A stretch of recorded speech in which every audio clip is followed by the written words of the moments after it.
ভিনৎসি ভীমম ভবপাশবন্ধম ছিনৎসি সর্বস্ব সমস্তবন্ধম নৈবাত্মনো ভক্তকৃতম তু বন্ধম।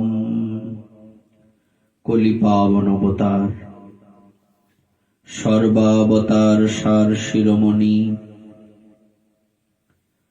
পরমেশ্বর ভগবান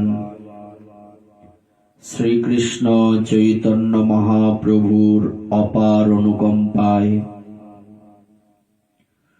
অদ্যকার এই হরিবাসর তিথিতে অংশগ্রহণকারী সমস্ত বৈষ্ণব মণ্ডলী, দৃশ্যমান অদৃশ্যমান মহাত্মা বৃন্দ এবং আমার ভক্তিমতী মাতৃমণ্ডলীয়া বৃন্দ, প্রত্যেকের শ্রীচরণ কমল বন্দনা করে প্রতিদিনের ন্যায় শ্রী শ্রী চৌরাগ্রগণ্য পুরুষাষ্টকের ক্রমানুসারে ষষ্ঠ অষ্টকের যে প্রসঙ্গ নিয়ে আমরা আলোচনায় অগ্রসর হচ্ছিলাম, ভগবান উনি সমস্ত বন্ধন ছিন্ন করতে পারেন।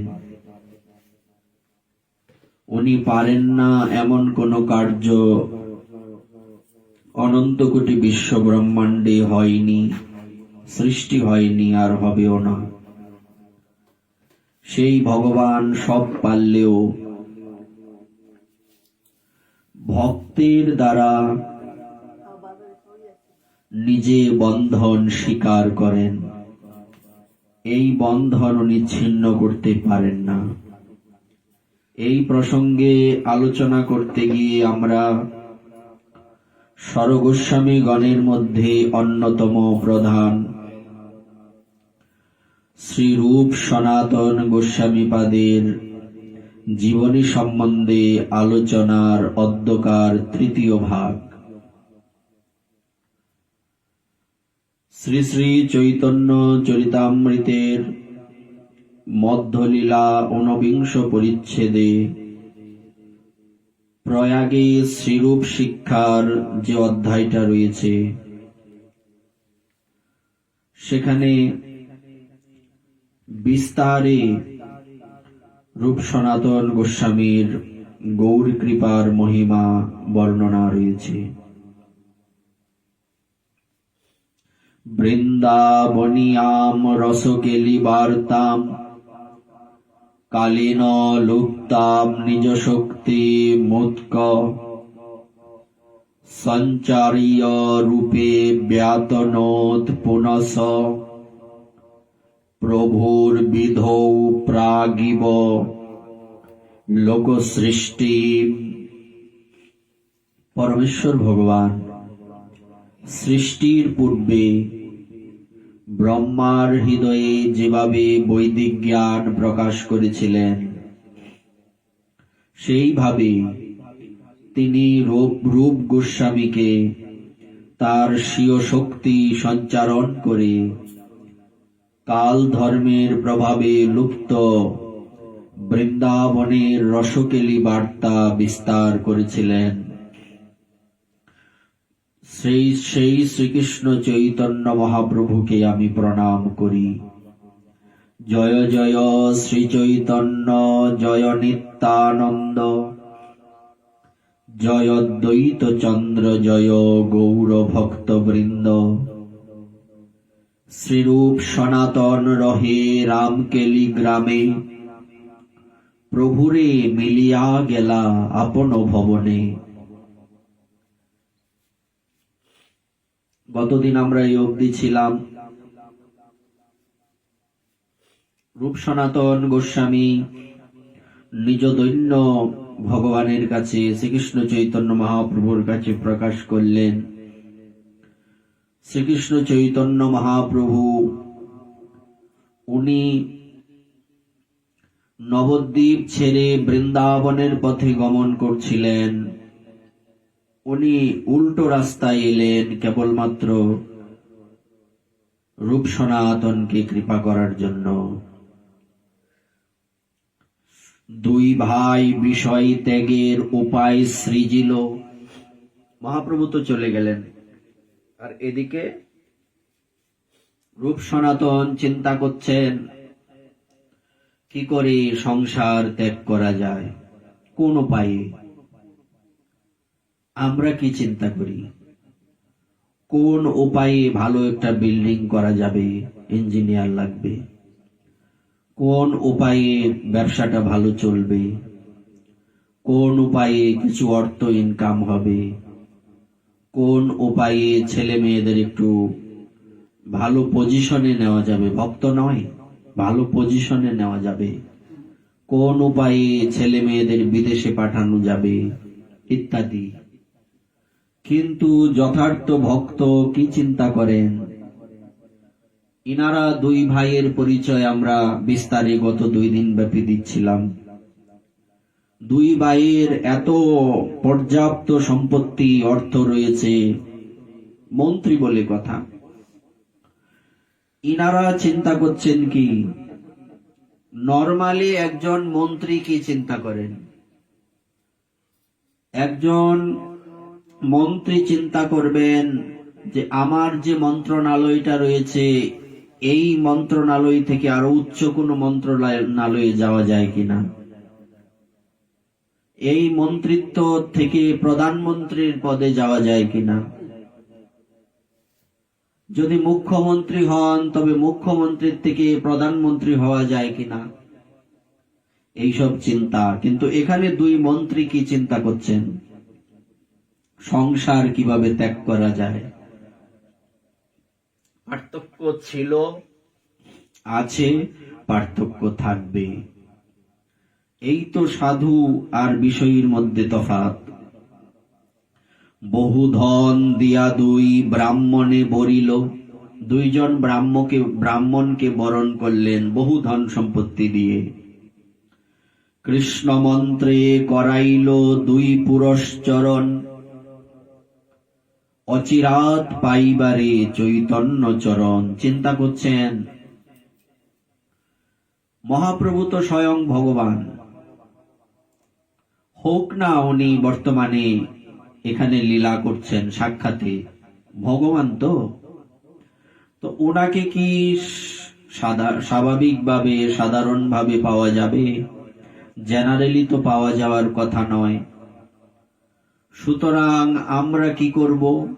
দুই ব্রাহ্মণকে বরণ করলেন, আমরা পুরশ্চরণ করব। পুরশ্চরণ বিষয়টা কি জানা দরকার। আমরা আগেই বলেছি, আমাদের আলোচনা দৌড়ে যাওয়ার আলোচনা নয়। আমরা ধরে ধরে, দেখে দেখে, আস্তে আস্তে, ধীরে ধীরে এগিয়ে যাব। হোমিওপ্যাথিক ঔষধের মতো আস্তে আস্তে যাব, তাড়াতাড়ি তাড়াহুড়া করব না। তো এই পুরশ্চর্যা জিনিসটা কি, পুরশ্চরণ কি? এই চৈতন্য চরিতামৃতের মধ্যলীলার 15 পরিচ্ছেদের 108 সংখ্যক পয়ারে এই কথা লেখা আছে। দীক্ষা পুরশ্চরণ বিধি অপেক্ষা না করে, জিহ্বা স্পর্শে আচণ্ডালে সবারে উদ্ধারে। এই পুরশ্চর্যা বা পুরশ্চরণ কি? সনাতন গোস্বামীপাদ না দীক্ষা সম্বন্ধে শ্রীল জীব গোস্বামীপাদ তার ভক্তি সন্দর্ভে লিখছেন, দিব্য জ্ঞানম যত দদ্যাৎ কুর্যাৎ পাপস্য সংস্ক্ষয়ম, তস্মাৎ দীক্ষেতি সা প্রোক্তা দেশী কৈস্তত্ত্ব কোবিদৈ। যা থেকে অপাকৃত দিব্য জ্ঞানের উদয় এবং পাপের সর্বতরূপে ক্ষয় হয়, তত্ত্বশাস্ত্রবিদ পণ্ডিতেরা তাকেই দীক্ষা বলে প্রকৃষ্ট রূপে বর্ণনা করেছেন। দীক্ষা কাকে বলে? দীক্ষা না জানলে তো পুরশ্চর্যা কি জানবো না, আগে দীক্ষা জানতে হবে। দীক্ষা কি? যার থেকে অপাকৃত দিব্য জ্ঞানের উদয় হয়, দিব্য জ্ঞানম যত দদ্যাৎ। আর কি হয়? সর্বতোভাবে পাপ ক্ষয় হয়। তারপরে দীক্ষাবিধির বর্ণনায় হরিভক্তি বিলাসে ভক্তি সন্দর্ভের দীক্ষাবিধির বিশ্লেষণ করে বলা হয়েছে, দ্বিজানামনুপেতানাম সকর্মাধ্যায়নাদিষু যথাধিকারো নাস্তিহ স্যাচ্চোপনয়নাদনু তথাত্রা দীক্ষিতানাম তু মন্ত্রদেবার্চনাদিষু নাধিকারোস্তত কুর্যাদান আত্মনম শিব সংস্তুতম। ব্রাহ্মণ পরিবারে জন্মগ্রহণ করলেও উপনয়ন না হওয়া পর্যন্ত যেমন বৈদিক ক্রিয়া অনুষ্ঠান করার অধিকার হয় না, ব্রাহ্মণ হলেই পৈতা না হলে কি বৈদিক ক্রিয়া করতে পারে? যজমানি করতে পারবে? উপনয়নের পরেই সেই অধিকার হয়। তেমনি অদীক্ষিত ব্যক্তিরও মন্ত্র দেবতার পূজা দিতে অধিকার হয় না। আবার এখানেও কথা আছে। কথা কি শুধুমাত্র দীক্ষা নিলেই কি হবে? দীক্ষা নিয়েও তো অনেকে সেবা পূজার অধিকারী হতে পারে না। যদিও শাস্ত্রকারগণ বলছেন অযোগ্য ব্যক্তিকে দীক্ষা দেওয়া যাবে না, কিন্তু বিশিষ্ট জনেরা দিয়ে থাকেন। তারপর দীক্ষা নেওয়ার পরে কি হয়? দীক্ষা নেওয়ার পরেও তো যোগ্যতা আসে না। আসে কি? দীক্ষা নেওয়ার পরেও আমরা নিত্য প্রসাদ পাই না, দীক্ষা নেওয়ার পরেও ঠিকঠাক মতো জপান্নিক করি না, দীক্ষা নেওয়ার পরেও গুরুদেবের বাক্যগুলি যথাযথ পালন করি না। তাহলে এই দীক্ষার মানে কি? দীক্ষার নামে প্রহসন, এই দীক্ষার নামে ফাইজলামি। সহজ কথায় বললে এ তো দীক্ষা নয়, একে তো দীক্ষা বলা যাবে না। বরং দীক্ষা নিয়ে পাপ হলো, আরো অপরাধ হলো। আর অদীক্ষিত ব্যক্তির মন্ত্র দেবতার পূজা দিতে অধিকার হয় না, বিগ্রহ সেবাতে তো অধিকার নেই, দীক্ষিত হয়েও যদি সদাচারী না হয়। এটা তো আছেই। আচ্ছা, বৈষ্ণব বিধি অনুসারে দীক্ষা গ্রহণ করে তারপরে আস্তে আস্তে আমাদের কি করতে হয়? আমাদেরকে পুরশ্চরণের দিকে অগ্রসর হতে হয়। পুরশ্চরণ কি? পুরশ্চরণ হচ্ছে না, পুরশ্চরণ হচ্ছে যে মন্ত্র আপনি, যে দীক্ষা গুরুদেবের থেকে লাভ করেছেন, সেই মন্ত্রগুলি, একটা মন্ত্র তো থাকে না, সেই মন্ত্রগুলি একটা নির্দিষ্ট নিয়মে, যেমন আমরা একাদশী করি না, একাদশীর দিনে কি চেষ্টা করি? জপ সংখ্যা বেশি করা যায় কিনা। তো এইরকম একটা নিয়মের দ্বারা নির্দিষ্ট 2-3 দিন থাকে বা কারো বেশিও থাকে। এই মন্ত্রগুলি ঠিকঠাক মতো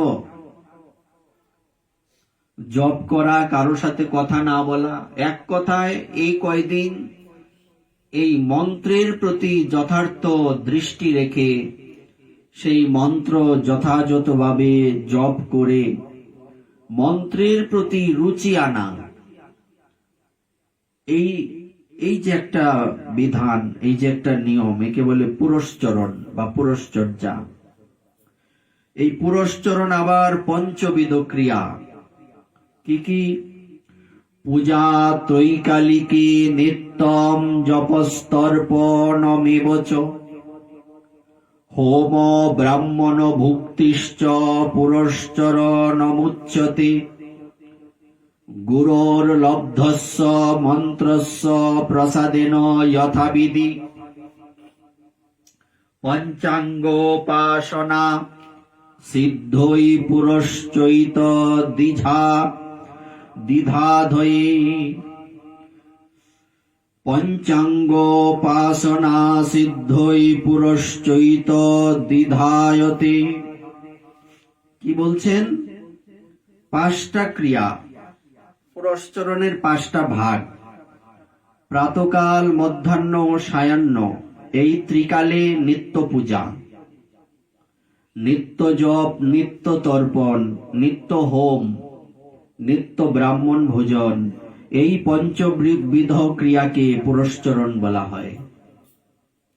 সদ্গুরুর কৃপার প্রভাবে প্রাপ্ত মন্ত্র সিদ্ধির জন্য প্রথমেই পঞ্চাঙ্গ উপাসনার বিধান, এজন্যই তা পুরশ্চরণ নামে কথিত। এই হলো পুরশ্চরণ। পুর শব্দের কথাটির অর্থ হচ্ছে পূর্বে, চর্যা মানে কার্যকলাপ, পূর্বে কার্যকলাপ। এই সমস্ত কার্যকলাপের প্রয়োজন রয়েছে বলে কি করতে হয়? যিনি যোগ্য তাকেই কেবলমাত্র দীক্ষা দেওয়া উচিত, দীক্ষা দিতে হয়, অযোগ্যকে নয়। কেননা অযোগ্য ব্যক্তি কি করবেন? অযোগ্য ব্যক্তি উনি গুরুদেবের থেকে দীক্ষা নিয়ে গুরুদেবকেই ডুবাবেন। কারণ সমস্ত পাপ, সমস্ত অপরাধ, এইগুলি কাকে ধরবে? যেমনি বলা হয়ে থাকে প্রজার পাপের 6টি ভাগের 1টি ভাগ রাজাকে ভোগ করতে হয়, তেমনি শিষ্যের পাপ অপরাধ সব গুরুদেবকে ভোগ করতে হয়। তাহলে এইসব ব্যক্তিরা গুরুদেবের ক্ষতি করছে না ভালো করছে? তো এই জন্য অযোগ্য ব্যক্তির দীক্ষার কথা চিন্তা করাই উচিত নয়। দীক্ষা কোনো ছেলে খেলার বিষয় নয়। দীক্ষা নেওয়াটাকে আমরা একটা পরীক্ষায় পাশ হওয়ার সাথে তুলনা করতে পারি। দীক্ষার অধিকারীকে সৎ শিষ্য, যথার্থ শিষ্য দীক্ষার অধিকারী। এছাড়া যাকে তাকে দীক্ষা দিলে পরিস্থিতি ব্যাগতিক হবে। যে কথা বলছিলাম, এই 2 ভাই মিলে দীক্ষা মন্ত্রের পুরশ্চরণ করলেন। কৃষ্ণ মন্ত্রে করাইল 2 পুরশ্চরণ, অচিরাত পাইবারে চৈতন্য চরণ। কেন করলেন? অচিরাত মানে তাড়াতাড়ি, তাড়াতাড়ি গৌর চরণ পাওয়ার জন্য ওনারা পুরশ্চরণ করলেন।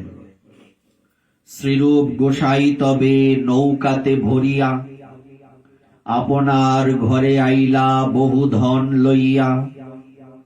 নৌকা ভর্তি করে নিজ ঘরে এলেন রূপ গোস্বামী পাদ।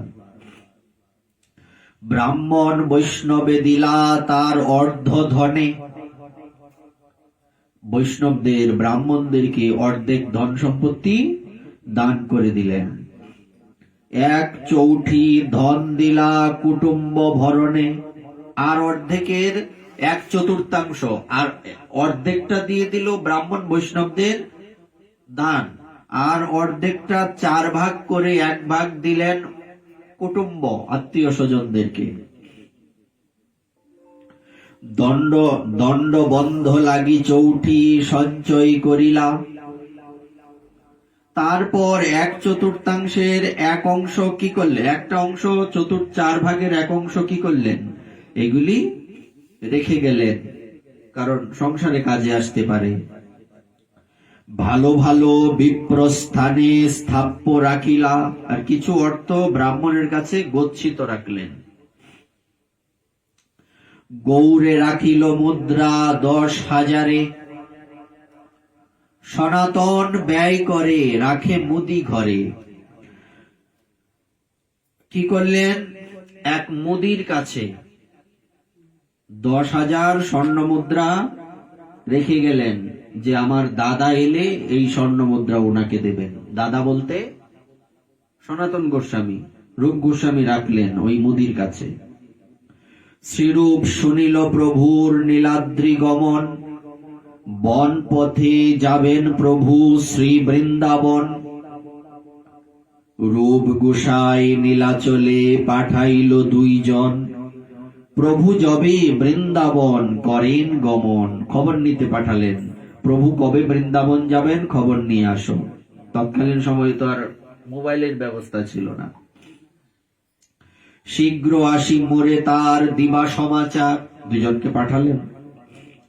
শুনিয়া তদনুরূপ করিব ব্যবহার, এথা সনাতন গোসাই ভাবে মনে মন। রাজা মোরে প্রীতি করে সে মোর বন্ধন।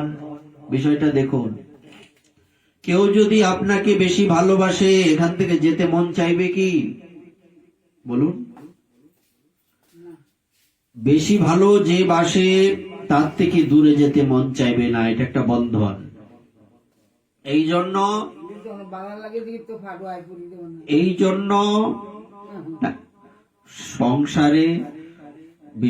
সংসারের বিষয়টা বলা হচ্ছে, এটা পাঠের সাথে এটা মিল হবে না।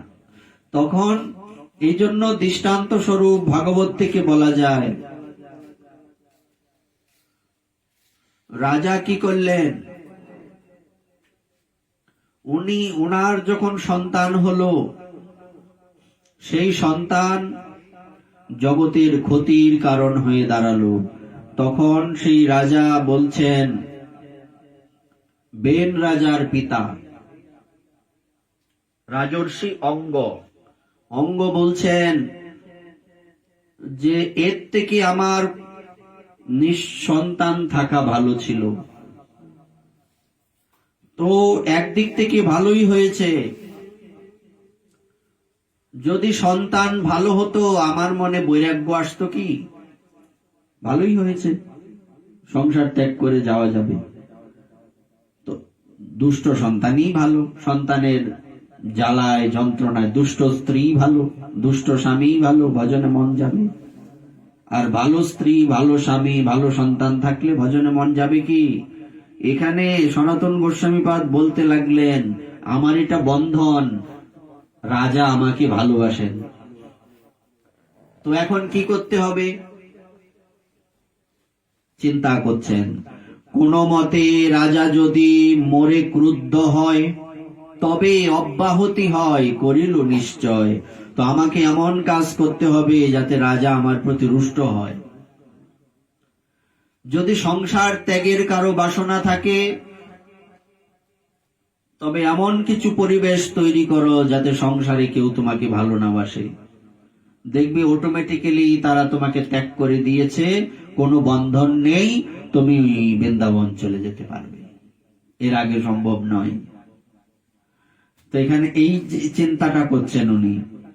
অশাস্ত্রের ছদ্ম করি নিজ ঘর রহে নিজ ঘরে, রাজকার্য ছাড়িলা না যাই রাজধারে। কি বলছে? শরীর ভালো না এই কথা বললে ঘরের মধ্যে বসে আছে, রাজার এখানে যায় না, জীবনে কোনোদিন রাজকার্য কামাই করেনি। আজকের থেকে চিন্তা করছেন যে না, রাজার কাছে যাব না, তাহলে আমার প্রতি রুষ্ট হবে। তো রাজার কাছে উনি যাচ্ছেন না। লোভী কায়স্থগণ রাজকার্য করে, আপনি স্বগৃহে করে শাস্ত্রের বিচারে। আচ্ছা, আর ওইদিকে অন্যান্য যারা আছেন তারা সনাতন গোস্বামী পাদের অবর্তমানে কর্ম করে যাচ্ছেন, আর সনাতন গোস্বামী ঘরে বসে কি করছেন? উনি শাস্ত্র অধ্যয়ন করছেন, গ্রন্থ অধ্যয়ন করছেন। ভট্টাচার্য পণ্ডিত 20-30 লইয়া ভাগবত বিচার করেন সভাতে বসিয়া। এবার সব পণ্ডিতদের, ভাগবতদের ডেকে এনেছেন, এনে ঘরের মধ্যে এইসব নিয়ে চর্চা চলছে, কি করলে ভক্তি হবে। আর দিন গৌরেশ্বর সঙ্গে একজন, আচম্বিতে গোসাই সভাতে কইল আগমন। কোন বার্তা না দিয়ে হুসেন শাহ উপস্থিত হলেন সনাতন গোস্বামীপাদের বাড়িতে। কি অবস্থা, কি খবর, সে আসে না কেন? পাৎসাহ দেখিয়া সবে সম্ভ্রমে উঠিলা, সম্ভ্রমে আসন দিয়া রাজারে বসাইলা। শত হলে তো উনি রাজা, উনি উঠে দাঁড়িয়ে রাজাকে সুন্দর আসন দিয়েছেন, বসিয়েছেন। রাজা কহে, তোমার স্থানে বৈদ্য পাঠাইলু। বৈদ্য কহে, ব্যাধি নাহি, সুস্থ যে দেখিলু। তুমি বলে এসছো কি তুমি অসুস্থ, তুমি যাচ্ছ না, তাই তো? আর আমি ডাক্তার, আমার রাজ চিকিৎসক পাঠালাম, রাজবদ্যি থাকে না, তাকে পাঠালাম, সে এসে দেখলো তোমার কোনো রোগ নাই।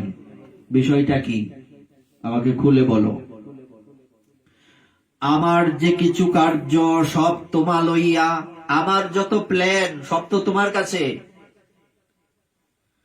কার্য ছাড়ি রহিলা তুমি ঘরেতে বসিয়া, এটা কোনো কথা?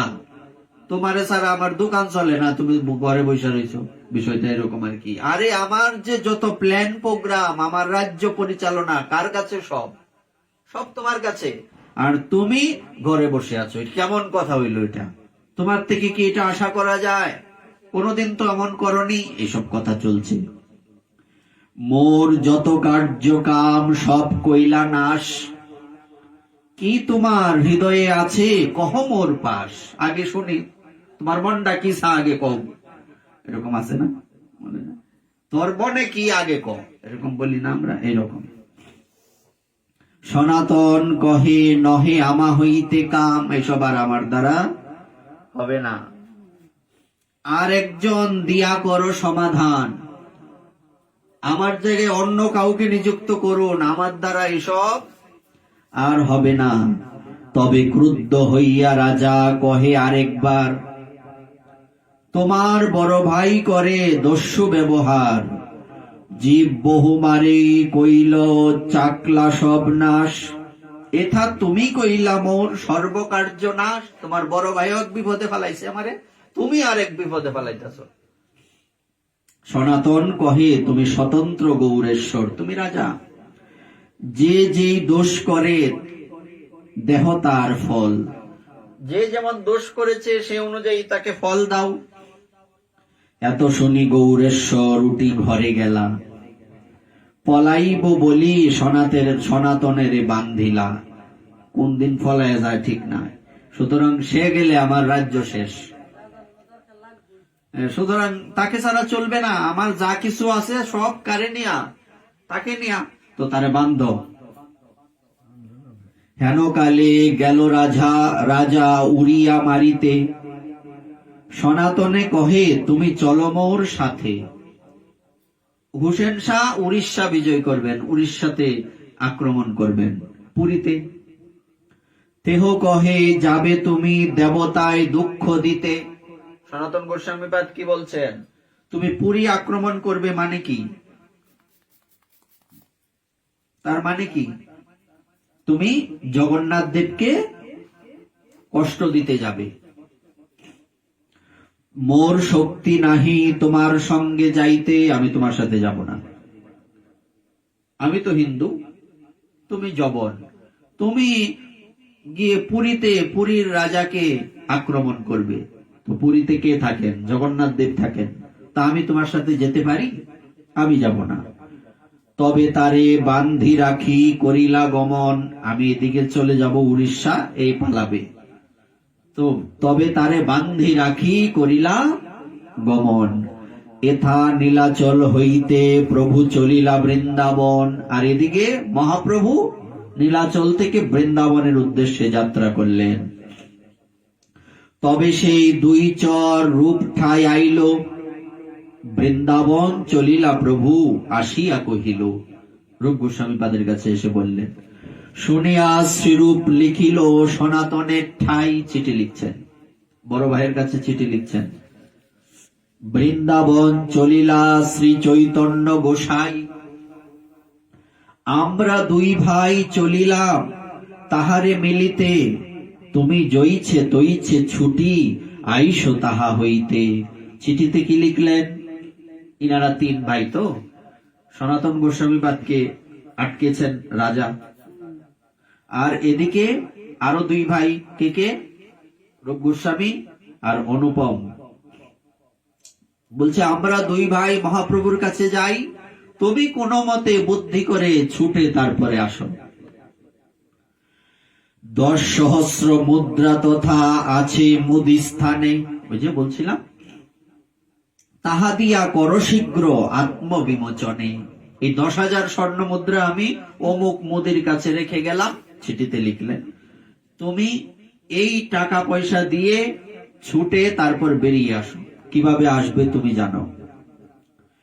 জইছে তইছে ছুটি তুমি আইসো বৃন্দাবন, যে কোনো প্রকারে, যেন তেন প্রকারেণ তুমি এখান থেকে ছুটে বৃন্দাবনে আসো।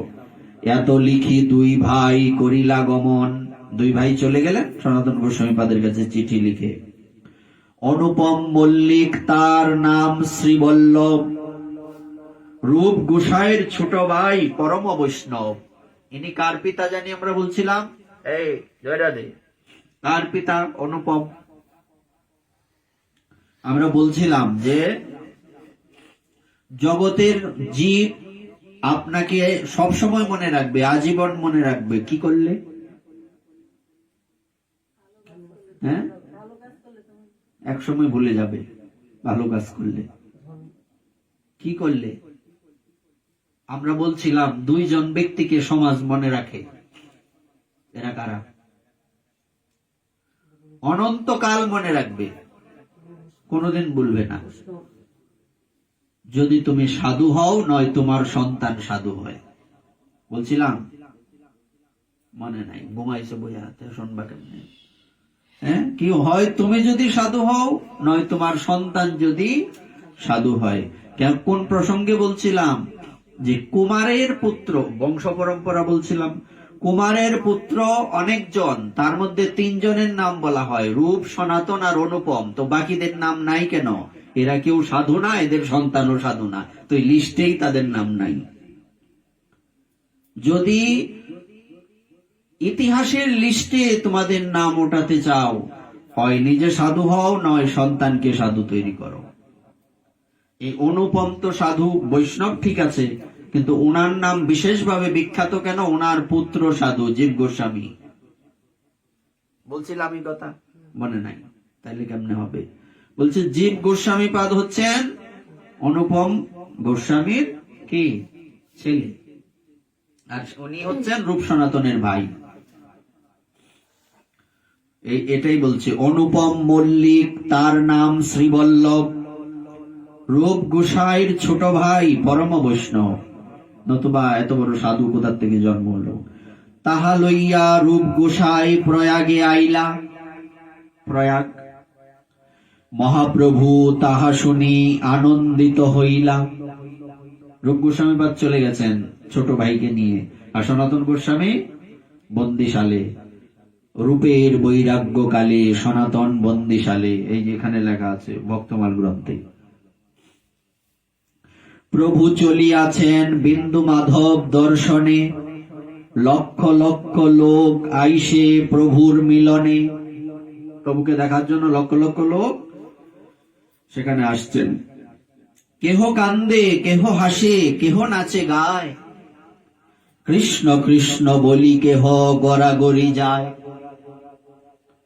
গঙ্গা যমুনা প্রয়াগ নারিল ডুবাইতে, প্রভু ডুবাইল কৃষ্ণ প্রেমের বন্যাতে। প্রয়াগে কি আছে? গঙ্গা, যমুনা, সরস্বতী, তাই না? তো এরা প্রয়াগকে ডুবাতে পারেনি, কিন্তু মহাপ্রভুর প্রেম বন্যায় সব ডুবে গেল। আস্তে কথা বলো না। ভিড় দেখি 2 ভাই রহিলা নির্জনে, এত ভিড়, লক্ষ লক্ষ লোক। প্রভুর আবেশ হইল মাধব দর্শনে, প্রেমাবেশে নাচে প্রভু হরিধ্বনি করি, ঊর্ধ্ববাহু করি বলে বল হরি হরি। প্রভুর মহিমা দেখি লোকে চমৎকার, প্রয়াগে প্রভুর লীলা নারী বর্ণিবার। এই কথা বলে শেষ করা যাবে না, ওখানে প্রভু কি কি লীলা করেছেন। দাক্ষিণাত্য বিপ্রসনে আছে পরিচয়, সেই বিপ্র নিমন্ত্রিয়া নীল নিজালয়। দাক্ষিণাত্য কোথায়? দক্ষিণ ভারত, দক্ষিণেশ্বর না, সাউথ ইন্ডিয়া। ওই যে তামিলনাড়ু, তারপরে এই যে প্রদেশগুলি আছে ওইদিকে দাক্ষিণাত্য বলে ওইটাকে, দক্ষিণ ভারত। দুই গুচ্ছ তৃণ দুহে দশনে ধরিয়া, প্রভু দেখি দূরে পরে দণ্ডবত হইয়া। সামনে হাজার হাজার লোক, কিন্তু দুই ভাই সবার পিছনে, দাঁতের মধ্যে দুই গুচ্ছ তৃণলয়ে ওই আগের মতো। ওখানে রূপ সনাতন ছিলেন, এখানে রূপ অনুপম। সাষ্টাঙ্গে প্রণাম করেছেন। নানা শ্লোক পরি উঠে পরে বারবার, প্রভু দেখি প্রেমাবেশ হইল দুহার। প্রভুকে দেখে, মহাপ্রভুকে দর্শন করে সবার হৃদয়ে, দুইজনের হৃদয়ে প্রেমের আবেশ হয়ে গেল। শ্রীরূপে দেখিয়া প্রভুর প্রসন্ন হইল মন। উঠো উঠো রূপ, আইসো বলিলা বচন। উঠে আমার কাছে আসো। কৃষ্ণের করুণা কিছু না যায় বর্ণনে, বিষয় কূপ হইতে কারিল তোমা দুইজনে। কৃষ্ণের কৃপাটা কেমন, কৃষ্ণের কৃপা কেমন? আগেই বলছিলাম যে শ্লোক নিয়ে আমাদের আলোচনা। ছিনচ্ছি ঘোরম যমপাশ বন্ধম। কৃষ্ণ ভগবান উনি কি করেন, উনার বিশেষত্ব কি? উনার বিশেষত্ব হচ্ছে ইনি সকল জীবের বন্ধন মোচন করেন। ভগবান অর্থাৎ মহাপ্রভু উনি কিন্তু বলছেন না আমি তোমাদের কৃপা করে এনেছি। মহাপ্রভু বলছেন কৃষ্ণের কৃপায় তোমরা এসেছো, কৃষ্ণ তোমাদের কৃপা করেছেন। ভক্ত রূপে এসছেন কিনা?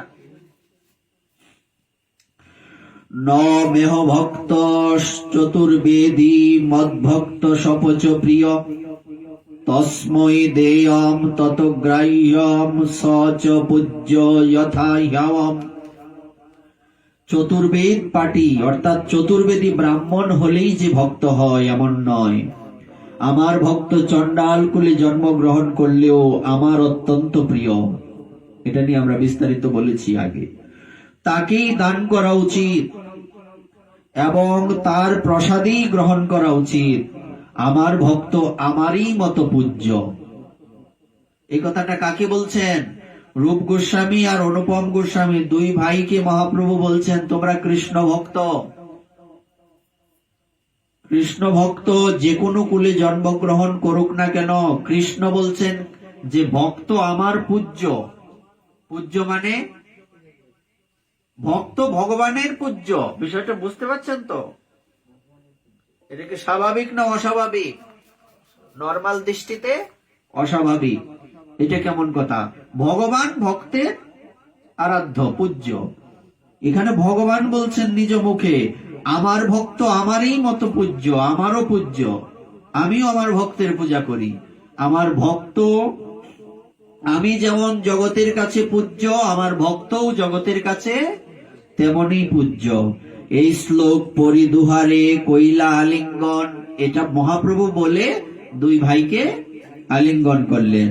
কৃপাতে দুহার মাথায় ধরিলা চরণ। দুজনের মাথার মধ্যে চরণ স্পর্শ করলেন।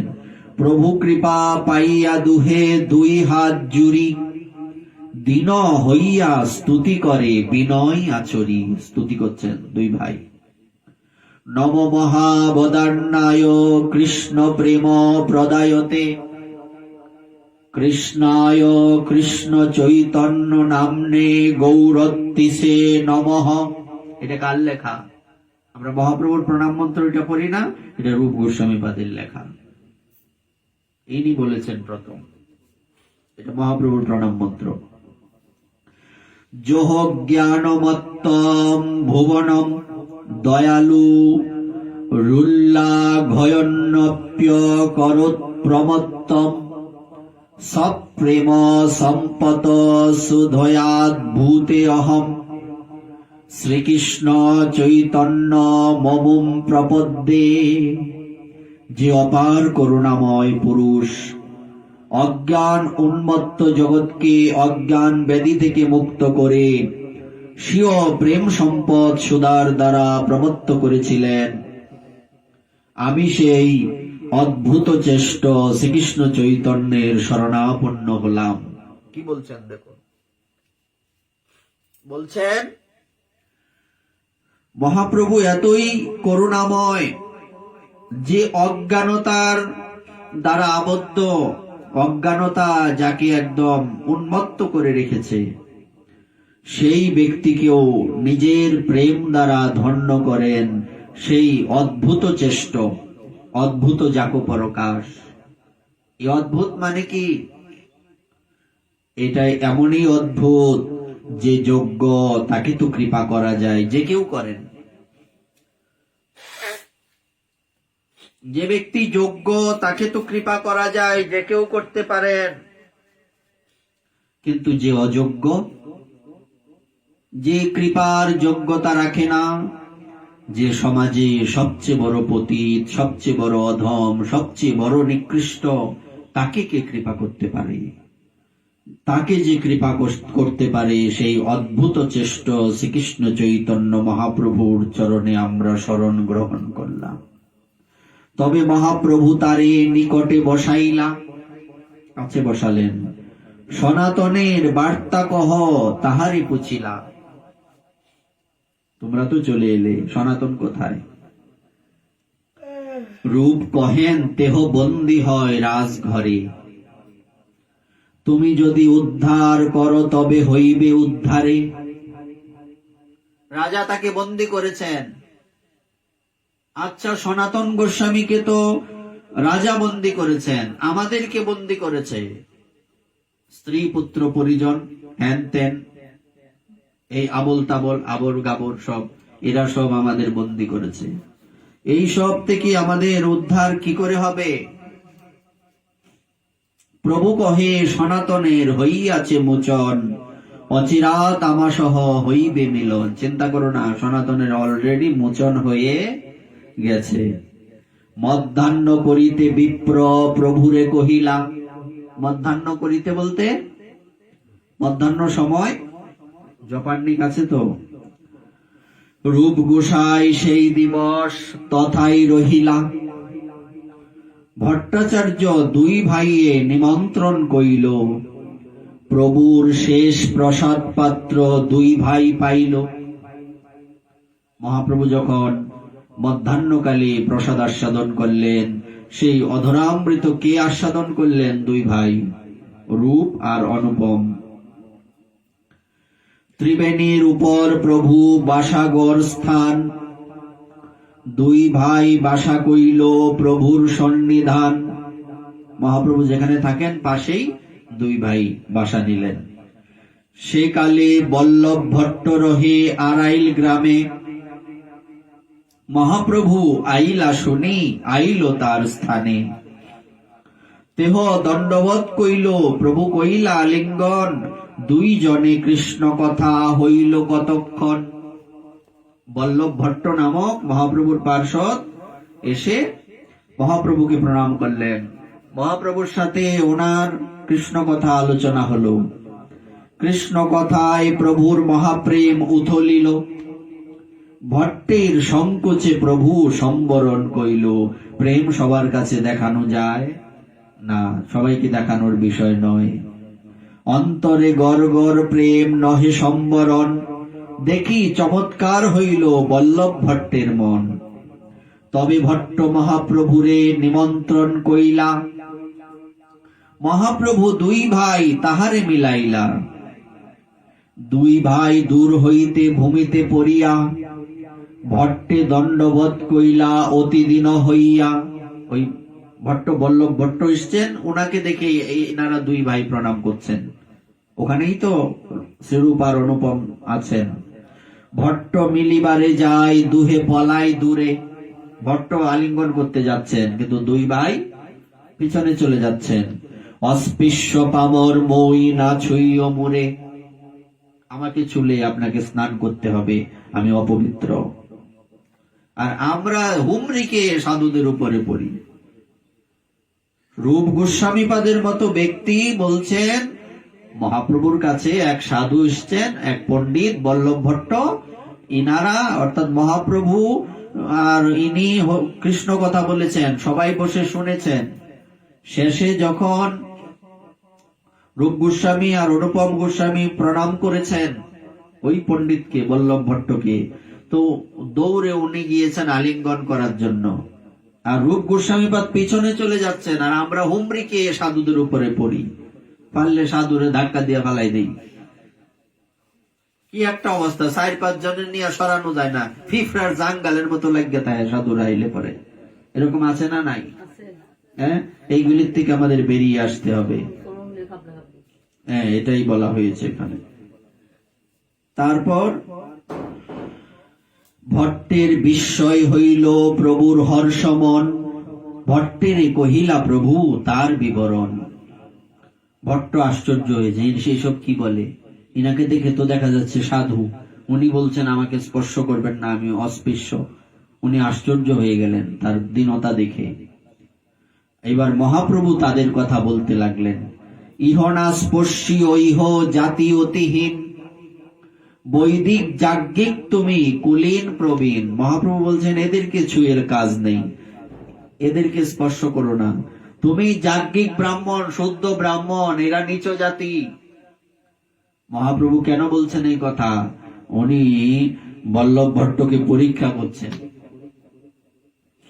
দুহার মুখে নিরন্তর কৃষ্ণ নাম শুনি, ভট্ট কহে প্রভুর কিছু ইঙ্গিত ভঙ্গি জানি। দুইজনের মুখে নিরন্তর হরিনাম চলছে। হ্যাঁ, এইবার মহাপ্রভু ইঙ্গিতে কি বুঝাতে চাচ্ছেন বল্লভ ভট্ট, উনি চিন্তা করছেন কি বলছেন উনি। দুহার মুখে কৃষ্ণ নাম করিছে নর্তন, জিহ্বা নাচে না, হরে কৃষ্ণ বললে হরে কৃষ্ণ জিহ্বা নাচছে।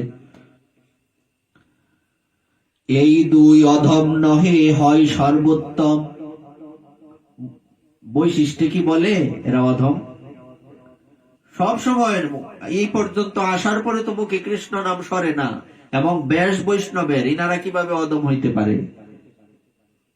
বল্লভ ভট্ট বলছেন অহবত সপচহত গরিয়ান, ইজ্জিহ্বাগ্রে বর্ততে নাম তুভ্যম, তে পুস্তপস্তে ইহুবু শস্নুরার্যা, ব্রহ্মানুচূর্ণাম গৃণন্তি এতে। হে ভগবান, যাদের জিহ্বায় আপনার নাম বিরাজ করে, তারা যদি অত্যন্ত নিচকুলেও জন্মগ্রহণ করেন তাহলেও তারা শ্রেষ্ঠ। এই কথা কে বলছে জানেন? এই কথাটা ভাগবতে মাতা দেবহূতি, উনি ওনার পুত্র ভগবান কপিল দেবকে বলছেন। যারা আপনার নাম কীর্তন করেন তারা সব রকম তপস্যা করেছেন। বলছে কি বলছো? বলছে হ্যাঁ, ভগবানের নামই তো শ্রেষ্ঠ তপস্যা। এই সব তপস্যার মূলে হচ্ছে হরিনাম। আপনি সারাদিন তপস্যা করেন, সারাদিন অমুক করেন তমুক করেন, কিন্তু ভগবানের নাম ভুলে যদি যান তাহলে বুঝতে হবে আপনার তপস্যার মধ্যে কোথাও না কোথাও কোনো ঘাটতি আছে। নামই তো শ্রেষ্ঠ তপস্যা, নামের থেকে আর কি তপস্যা হতে পারে? সমস্ত যারা আপনার নাম কীর্তন করেন তারা সব রকম তপস্যা করেছেন, সমস্ত যজ্ঞ করেছেন, সর্বতীর্থে স্নান করেছেন এবং সমস্ত বেদ পাঠ করেছেন। সুতরাং তারা আর্য মধ্যে পরিগণিত, বিষয়টা বুঝতে হবে। যদি কেউ বলেন কি বলছেন, এ নিচকুলে জন্মেছে, বলছে জন্মা কোনো সমস্যা নেই, জন্ম হোক যথাযথা, কর্ম হোক ভালো। কবরের মধ্যেও তো পদ্ম ফুল ফুটে যায় কখনো কখনো। তো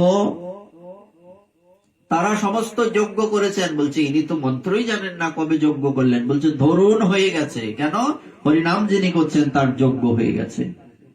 সর্বতীর্থে স্নান করেছেন। বলছে টাকা পয়সাই নেই, পাসপোর্ট ভিসাই করতে পারবেন না, বৃন্দাবন মথুরা অমুক তমুক কোথায় যাবেন? বলছে ধরুন হয়ে গেছে। কেন? কারণ যিনি হরিনাম করছেন তার সব তীর্থে স্নান হয়ে গেছে। সমস্ত বেদ আরে কবে বেদ পাঠ করলেন ইনি? বলছে পড়া হয়ে গেছে। কেন? নামই হচ্ছে সর্বশ্রেষ্ঠ সাধনা, তারা হচ্ছে আর্য, তারাই শ্রেষ্ঠ। শনি মহাপ্রভু তারে বহু প্রশংসিলা, প্রেমাবিষ্ট হইয়া শ্লোক পড়িতে লাগিলা।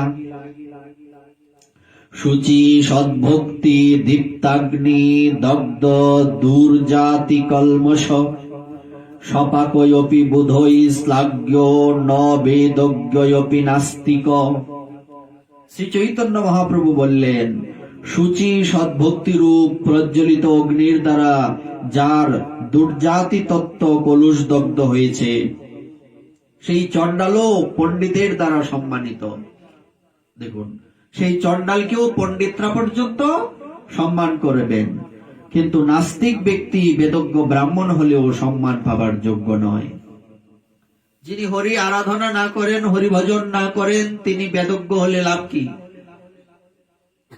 ইনি কোনো কারো পূজ্য নয়, তার এই জ্ঞানের কোনো মাহাত্ম্য নেই। এজন্যই তো বলা হয়েছে যে কি, বেদ বিদ্যা দুই তো কিছুই নাহি জানত, সে যদি গৌরাঙ্গ করে সার। আগে কি বলছেন? চারি বেদ সরদর্শন যেবা করে অধ্যয়ন, সে যদি গৌরাঙ্গ নাহি ভজে। মিছে তার অধ্যয়ন লোচন বিহীন জন। চোখ না থাকলে আয়না দিয়ে কি হবে? অন্ধের দর্পণে কিবা কাজে? তেমনি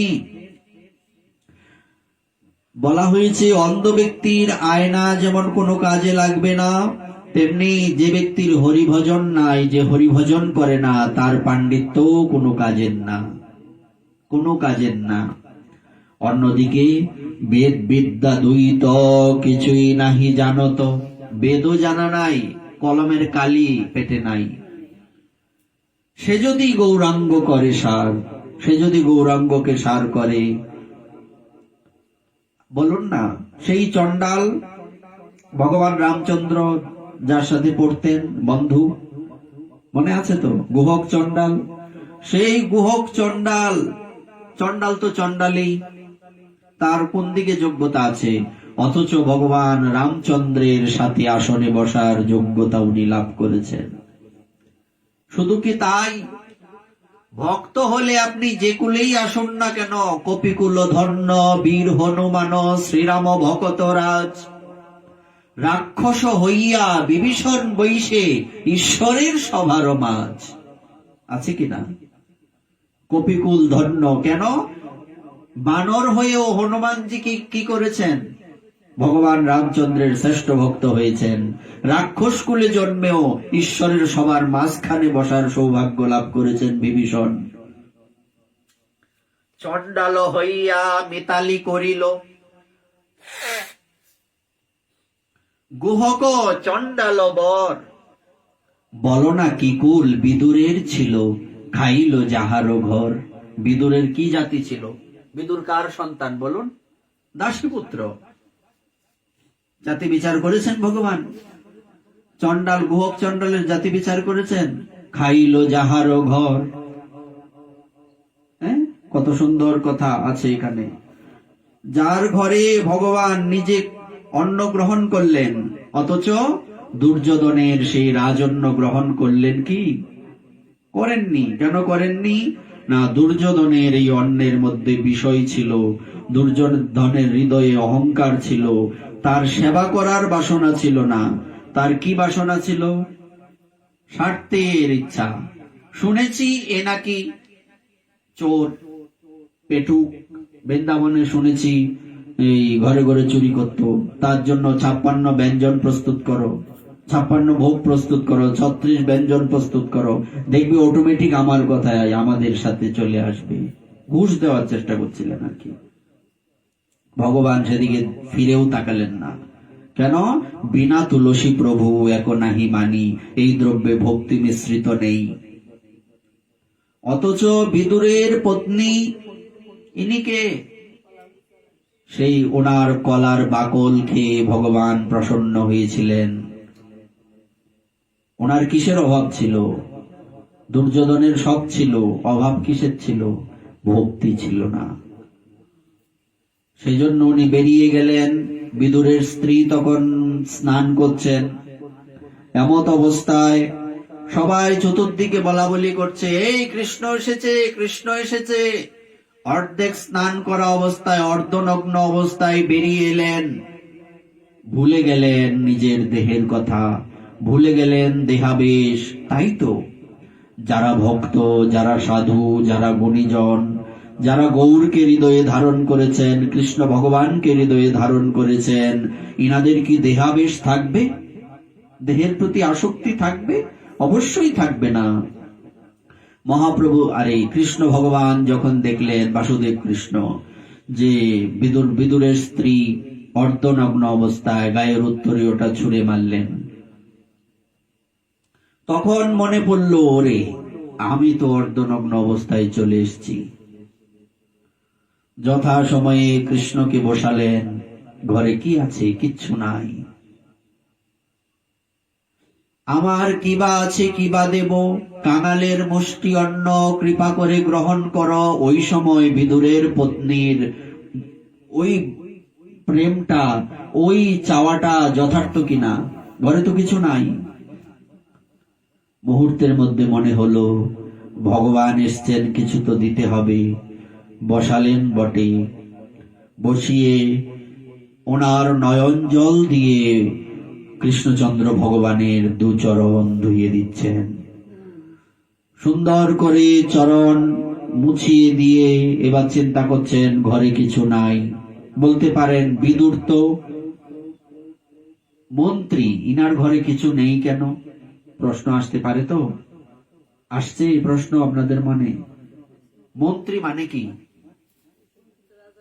আমাদের একটা এলাকার ইউপি চেয়ারম্যান মেম্বারের ঘরে কত টাকা আছে গিয়ে দেখেন। আর বিদুর হচ্ছেন মহামন্ত্রী, উনার ঘরে কিছু নাই কেন? বলছে ইনি কখনো ধৃতরাষ্ট্রের সেই কদন্য গ্রহণ করতেন না, বেতনও নিতেন না। বলছে পাপের টাকা, আমার দায়িত্ব আমি পালন করে যাব। তো উনি চলতেন কিভাবে? উনি ভিক্ষা করে সেই যা দ্রব্য পেতেন, এটা ভগবানের সেবা দিয়ে তারপরে পেতেন। চিন্তা করুন তো বিষয়টা। রাজার মন্ত্রী হয়ে কি চাইলে কি না করতে পারতেন? ঘরে কিছু নাই, কি দেবেন? প্রায় পচে যাওয়া কয়েকটা কলা পড়ে আছে। যাই হোক, এগুলি তো অন্তত দেই। কেননা কৃষ্ণ বারবার বলছেন, কাকিমা আমার খিদে পেয়েছে, তাড়াতাড়ি খেতে দাও। ইনি তো ভঙ্গি জানেন ভালো, কারণ ভক্তের সাথে ভক্তকে কিভাবে আনন্দ দিতে হবে এ ভগবানের থেকে ভালো কেউ জানে? জানে কি? জানে না।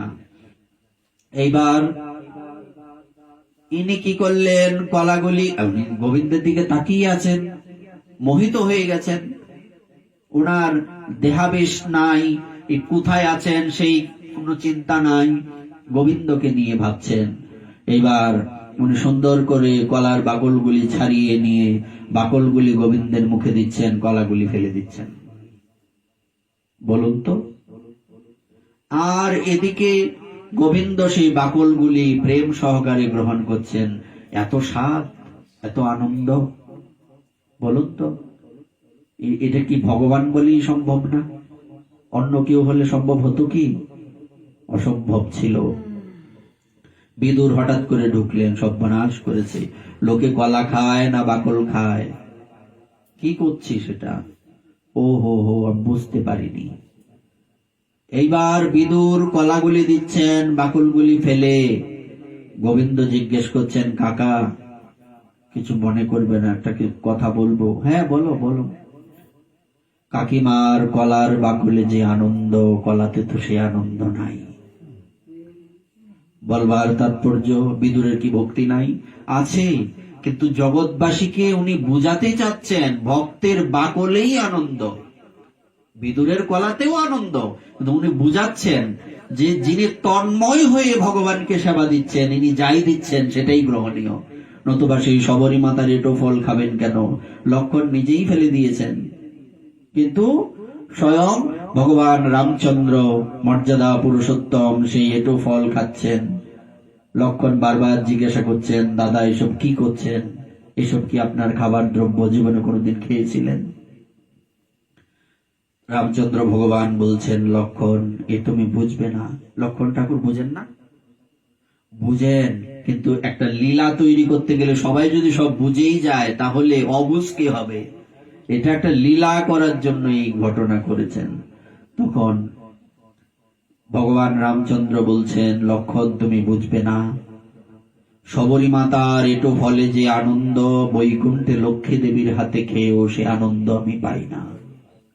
একবার ভাবুন তো, এর থেকে বড় প্রাপ্তি পৃথিবীতে কি আছে?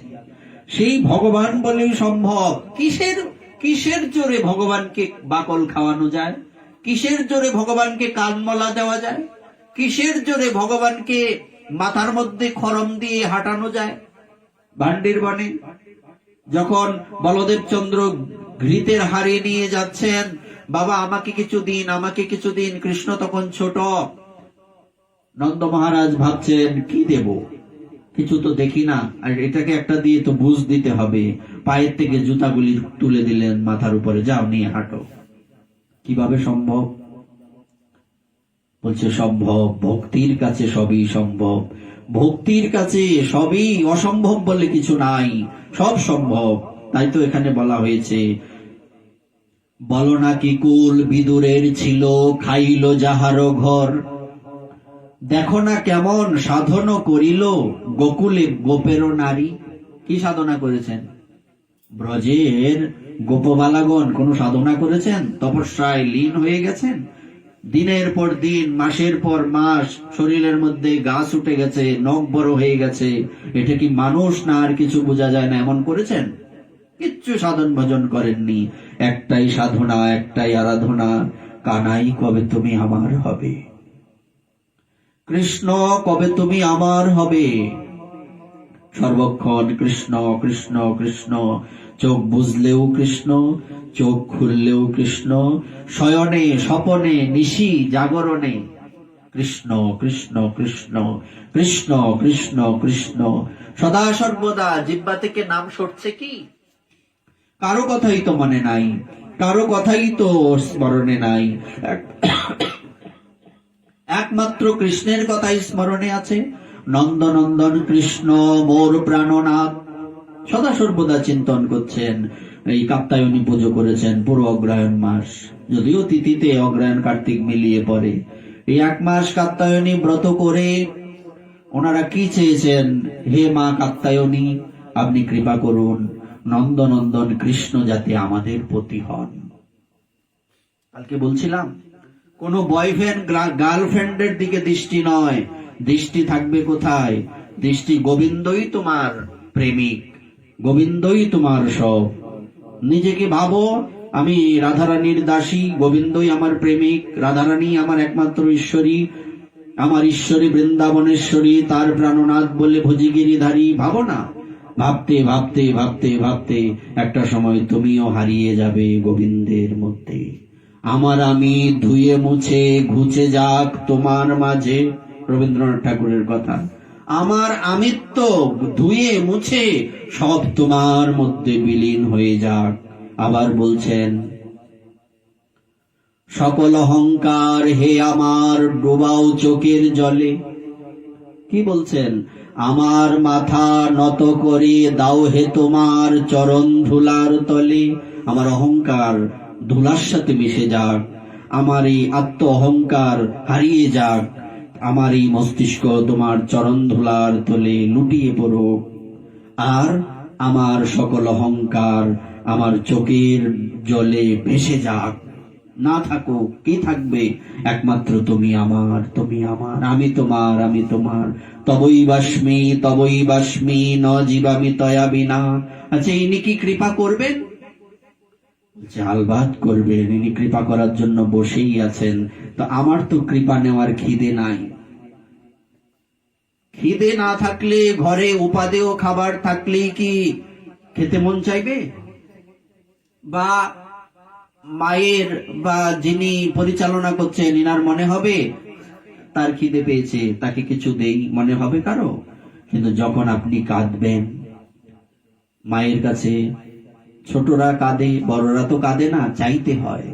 কিন্তু ভগবানের কাছে কিভাবে চাইতে হবে? বাবা লোকনাথ বলেছিলেন, মায়ের কাছে যেমনি আবদার করতে হয়, ভগবানের কাছে এমনি আবদার করতে হবে। দুহাত পেতে বলতে হবে, দাও না, তোমার সেবাটা দাও না।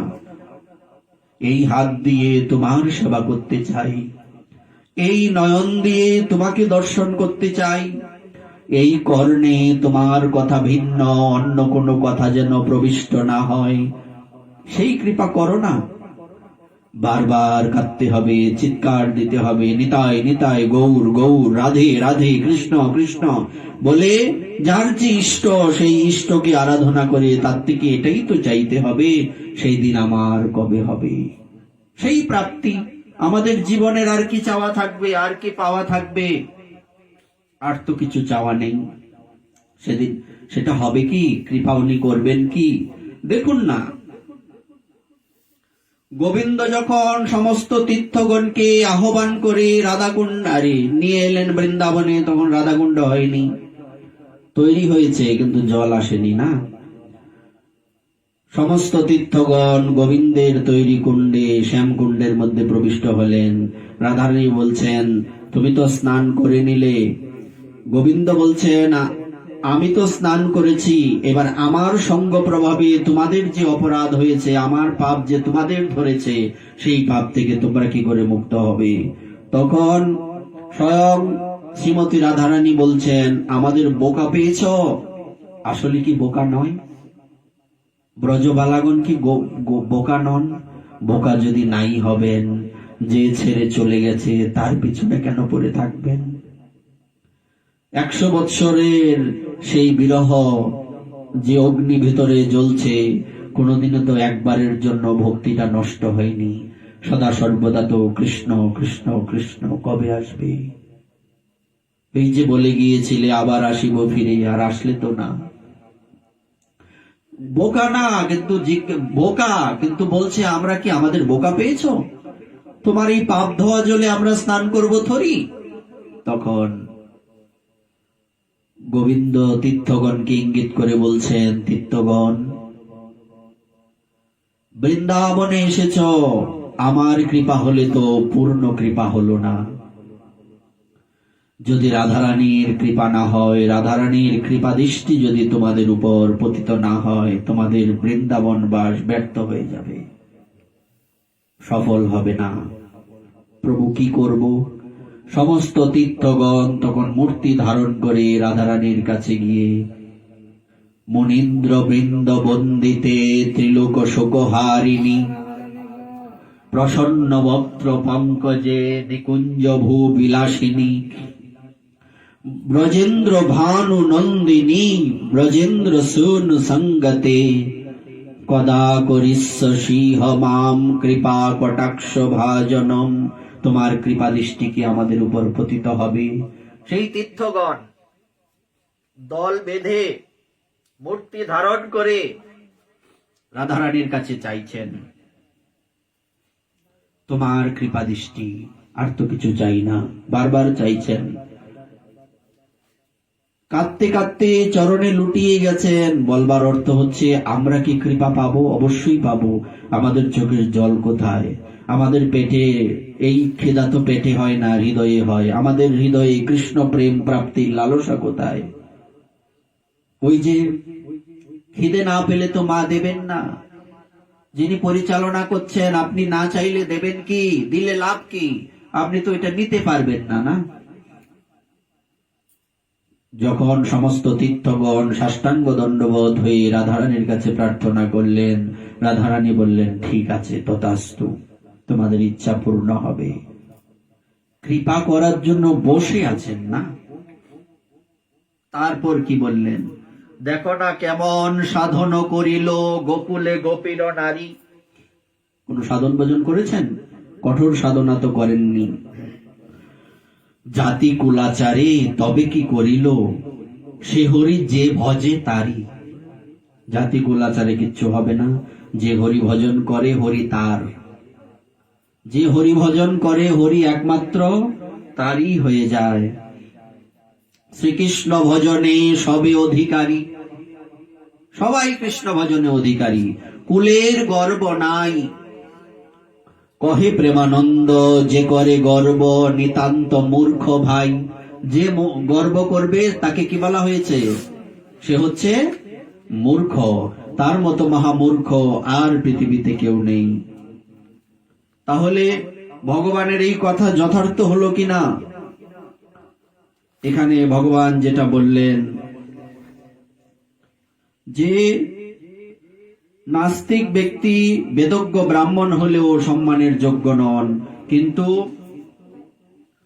চণ্ডাল যদি ভগবানের ভজন করেন তাহলে তারা পণ্ডিতদেরও সম্মানীয়, পণ্ডিতেরাও তাকে সম্মান করবে। ভগবদ ভক্তিহীনস্য জাতিশাস্ত্রম জপস্তপ অপ্রাণস্যৈব দেহস্য মণ্ডনম লোকরঞ্জনম। ভগবত ভক্তিহীন ব্যক্তির উচ্চকুলে জন্ম, শাস্ত্র জ্ঞান, জপ ও তপ মৃতদেহের অলঙ্কারের মতোই কোনো কাজের নয়, কেবল লোকরঞ্জন মাত্র। আচ্ছা, মৃতদেহের সারা অঙ্গে অলঙ্কার লাগালে কিছু লাভ আছে? এই অলঙ্কার দিয়ে কি হবে? কিছু হবে কি? মৃতদেহে অলঙ্কার পরিয়ে কি লাভ? জীবিত অবস্থায় অলঙ্কার পরাও। তেমনি তোমার পাণ্ডিত্য, তোমার সমস্ত গুণ, এটার কোনো, তুমি দেখতে সুন্দর, তুমি খুব ভালো হাতের কাজ জানো, রান্না জানো ভালো, তুমি রান্না করে আবর গাবর আবল তাবল রান্না করো, কিন্তু তোমার এই হাতের যে স্পেশাল গুণ, এই গুণটা রইল কি? এটা ব্যর্থ হয়ে গেল। তো তুমি যখন গোবিন্দের জন্য রন্ধন করবে, তোমার ওই রান্না করার প্রাপ্তিটা তখন হবে। এসেই তোমার এত ভালো রান্না করতে পারো, কিন্তু ভগবানের জন্য রন্ধন না করে অনর্থক জিনিস রন্ধন করো, আজাইরা জিনিস রন্ধন করো, এটা কিসের মতো? মৃতদেহের মধ্যে অলঙ্কার পরানোর মতো। কোনো দাম নেই, নিষ্ফল, ব্যর্থ। প্রভুর প্রেমাবেশ আর প্রভাব ভক্তিসার, সৌন্দর্যাদি দেখি ভট্টের হইল চমৎকার। সগনে প্রভুরে ভট্ট নৌকাতে চড়াইয়া, ভিক্ষা দিতে নিজ ঘরে চলিলা লইয়া। দেখুন এখানে আমরা কি পেলাম? রূপ সনাতনাদি গোস্বামীগণের যে দীনতা, যে হীনতা, আপনারে হীন জ্ঞান অযোগ্যতা বুদ্ধি, ইহাতেই প্রেম, ইহাতেই সর্বসিদ্ধি। কালের প্রভাবে বৃন্দাবনে শ্রীকৃষ্ণের লীলাবিলাসের কথা প্রায় লুপ্ত হয়ে গিয়েছিল। ভগবান শ্রীকৃষ্ণ যে লীলাসমূহ করেছিলেন, যে স্থানে লীলা করেছিলেন, সেই স্থানগুলিও হারিয়ে গিয়েছিল। সেই লীলা বিশেষ করে বিস্তার করার জন্য শ্রী গৌরাঙ্গদেব কৃপারূপ অমৃতের দ্বারা শ্রীরূপ এবং শ্রী সনাতনকে অভিষিক্ত করেছিলেন। এই সমস্ত দায়িত্ব কাকে দিয়েছেন? লুপ্ত তীর্থগণকে উদ্ধার করার দায়িত্ব রূপ সনাতন আদি গোস্বামীগণকে দিয়েছেন।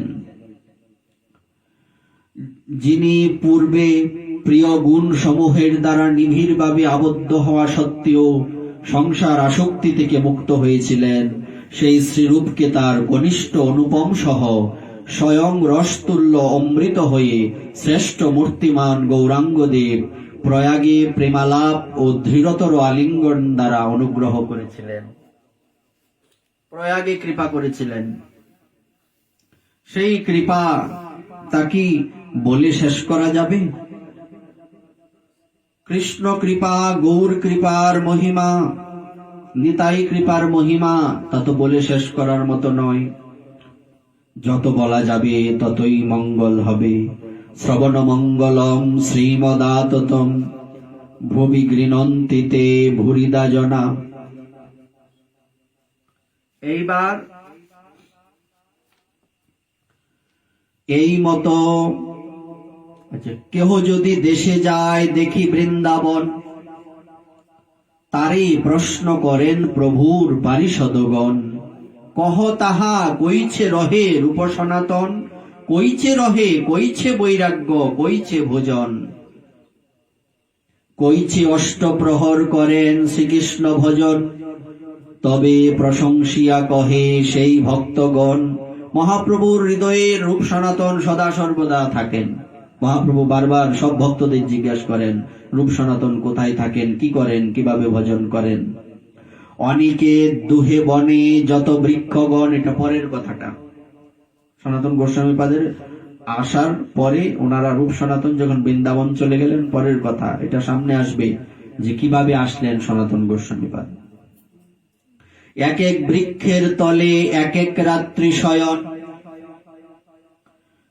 বিপ্রগৃহে স্থূল ভিক্ষা কাহা মাধু করি, শুষ্ক রুটি ছানা চিবায় ভোগ পরিহরি, করোয়া মাত্র হাতে কাথা ছিড়া বহির্বাস, কৃষ্ণ কথা কৃষ্ণ নাম নর্তন উল্লাস, অষ্টপ্রহর কৃষ্ণ ভজন চারিদণ্ড শয়নে, নাম সংকীর্তনে সেহ নহে কোনো দিনে। মাত্র 4 দণ্ড শয়ন করেন, আর আমরা সারাদিন ঘুমায় ধরতেছে। এখানে কি বল, আজকে না ঘুমাই, প্রতিদিন তো ঘুমাই নাকি? এখানে কি বলছেন? অষ্টপ্রহর কৃষ্ণ ভজন চারিদণ্ড শয়নে, নাম সংকীর্তনে কখনো কখনো এই চারিদণ্ড ঘুম হয় না। কেমন অবস্থা দেখুন, এমনি পাওয়া যাবে? ভগবান মামার বাড়ির আবদার, কবু ভক্তি রস শাস্ত্র করই লিখন। দেখুন, এই যে গ্রন্থাবলী দেখতে পাই, চৈতন্য চরিতামৃত, চৈতন্য ভাগবত আদি, যে গ্রন্থ সমূহ রূপ সনাতন আদি গোস্বামীগণ লিপিবদ্ধ করে গিয়েছেন, ইনারা কতদিন কত রাত ঘুমাননি তার কোনো ইয়ত্তা নেই। দেহাবেশ ছিল না, দেহের প্রতি আসক্তি করেননি, অনেক কষ্ট করে দিনে রাত্রে গ্রন্থগুলি লিখতেন। আর আমরা যদি গ্রন্থগুলি না পড়ি, না অনুভব করি, আমরা তাদের কাছে কত বড় ঋণী সেটা বলার অপেক্ষা আছে কি? 5টা ঋণ আছে না? দেব ঋণ, ঋষি ঋণ, পিতৃঋণ, নৃঋণ। এটা পিতৃঋণ ওই মাতৃঋণের মধ্যে আছে, আছে না এরকম? ঋষি ঋণ, ঋষি ঋণ মানে কি? এই যে ওনারা যে গ্রন্থাবলী লিপিবদ্ধ করে গেছেন, আমরা যে এটা পড়ি না, এটা প্রতিদিন ঋণ হচ্ছে। এজন্য প্রতিদিন 1 পৃষ্ঠা হলেও এই গোস্বামীগণের গ্রন্থ পড়া উচিত, না হলে এই ঋণ শোধ হবে না। এই যে সব গ্রন্থ, প্রেম ভক্তি চন্দ্রিকা, এই চৈতন্য চরিতামৃত, চৈতন্য ভাগবত, ভক্তি সন্দর্ভ, প্রেম সন্দর্ভাদি, এসব সব গ্রন্থ গোস্বামীগণের লিখিত গ্রন্থ। ভাগবতাম, বৃহৎ ভাগবতামৃত, লঘু ভাগবতামৃত, এসব গ্রন্থ পড়তে হবে। উজ্জ্বল নীলমণি, এসব গ্রন্থ পড়তে হবে। কবু ভক্তি রসশাস্ত্র করই লিখন, চৈতন্য কথা শুনে করে চৈতন্য চিন্তন। এই কথা শুনি মহান্তের মহাসুখ হয়, চৈতন্যের কৃপা যারে তারে কি বিস্ময়। চৈতন্যের কৃপারূপ লিখিয়াছেন আপনে, রসামৃত সিন্ধু গ্রন্থের মঙ্গলাচরণে। ভক্তি রসামৃত সিন্ধু রূপ গোস্বামীপাদের। হৃদয়স্য প্রেরণয়া প্রবর্তিত হয়ম, বরাক রূপয়পি তস্য হরে পদকমলম বন্দে চৈতন্য দেবস্য। কি বলছেন দেখুন,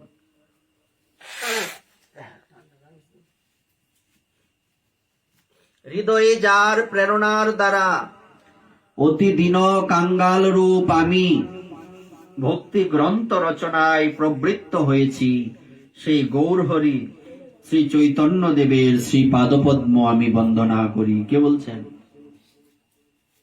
রূপ গোস্বামীপাদ বলছেন। কোন গ্রন্থে? ভক্তি রসামৃত সিন্ধু। আপনি কোন স্তরে আছেন, কোন অবস্থায় আছেন ভজনের, আর কি কি ধারণ করতে হবে, ভক্তির মহিমা কি, ভক্তি কত প্রকার, প্রেম ভাব কত প্রকার, এইটা পাওয়া যাবে কোন গ্রন্থে? ভক্তি রসামৃত সিন্ধু। নামেই তো বোঝা যায় ভক্তি রসের অমৃত সিন্ধু। ভক্তি বোঝা যাবে না এই গ্রন্থ না পড়লে।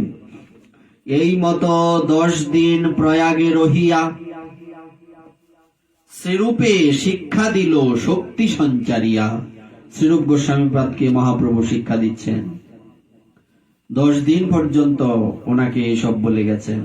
প্রভু কহে সোনরূপ ভক্তি রসের লক্ষণ, সূত্র রূপে কহি বিস্তারে না যায় বর্ণন। পারাপার শূন্য গভীর ভক্তি রস সিন্ধু, তোমায় চাখাইতে তার কহি এক বিন্দু। এই তো ব্রহ্মাণ্ড ভরি অনন্ত জীবগণ, 84 লক্ষ জনিতে করয়ে ভ্রমণ। জীবগণ কি করে? অনন্ত কোটি বিশ্ব ব্রহ্মাণ্ডে জীবগণ কি করে? 84 লক্ষ জনিতে ভ্রমণ করতে থাকে। আমরা এটা নিয়ে বিস্তারিত আগে বলেছি, মনে আছে? আমরা এই এত সুন্দর মানব জীবন যে আমরা পেয়েছি কত কষ্টের ফলে। এই যে নানান উপজাতি থেকে শুরু করে, খেয়াল আছে না? আমরা উপজাতি থেকে শুরু করে আমরা ওই প্রথমে কীটপতঙ্গ, হ্যাঁ, তারপরে জলচর, উভচর, স্থলচর, বৃক্ষ আদি, পশু পাখি, এসব বলতে বলতে বলতে বলতে তারপরে মানব জাতির মধ্যে আবার উপজাতি, এইসব বলতে বলতে বলতে বলতে চন্ডাল থেকে শুরু করে আমরা এখন যে পরিস্থিতিতে আছি, এটা হচ্ছে সর্বশ্রেষ্ঠ জনম। এই জনমে যদি হরিভজন না হয় তাহলে কি হবে?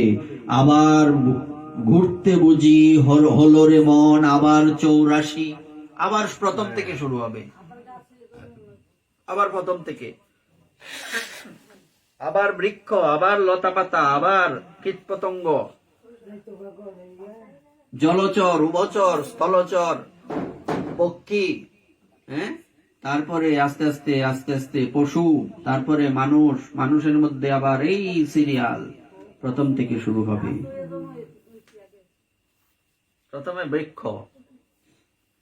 তাই আমাদের কি করতে হবে? এটা কে কাকে শিক্ষা দিচ্ছেন?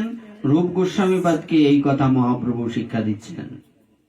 আমাদের নিত্য যে আলোচনা, এই নিত্য আলোচনার আমরা এখানে বিশ্রাম, আমরা প্রতিদিন যে 1 মাসের আলোচনা করছি, এটা আমরা পরবর্তীতে এই পরের যে অংশ, সনাতন গোস্বামীপাদ কি করে মহাপ্রভুকে পেলেন, এটা আমরা আগামীকাল আবার বলবো। কিভাবে ফিরে এলেন, ওই যে সনাতন বন্দিশালে এখনো আছেন, তো ওখান থেকে কিভাবে বেরিয়ে এলেন, এসব বলবো।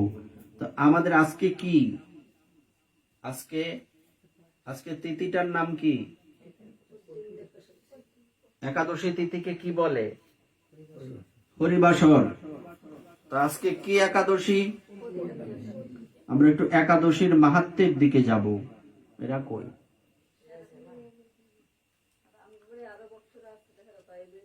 আমাদের সাধুরা কই?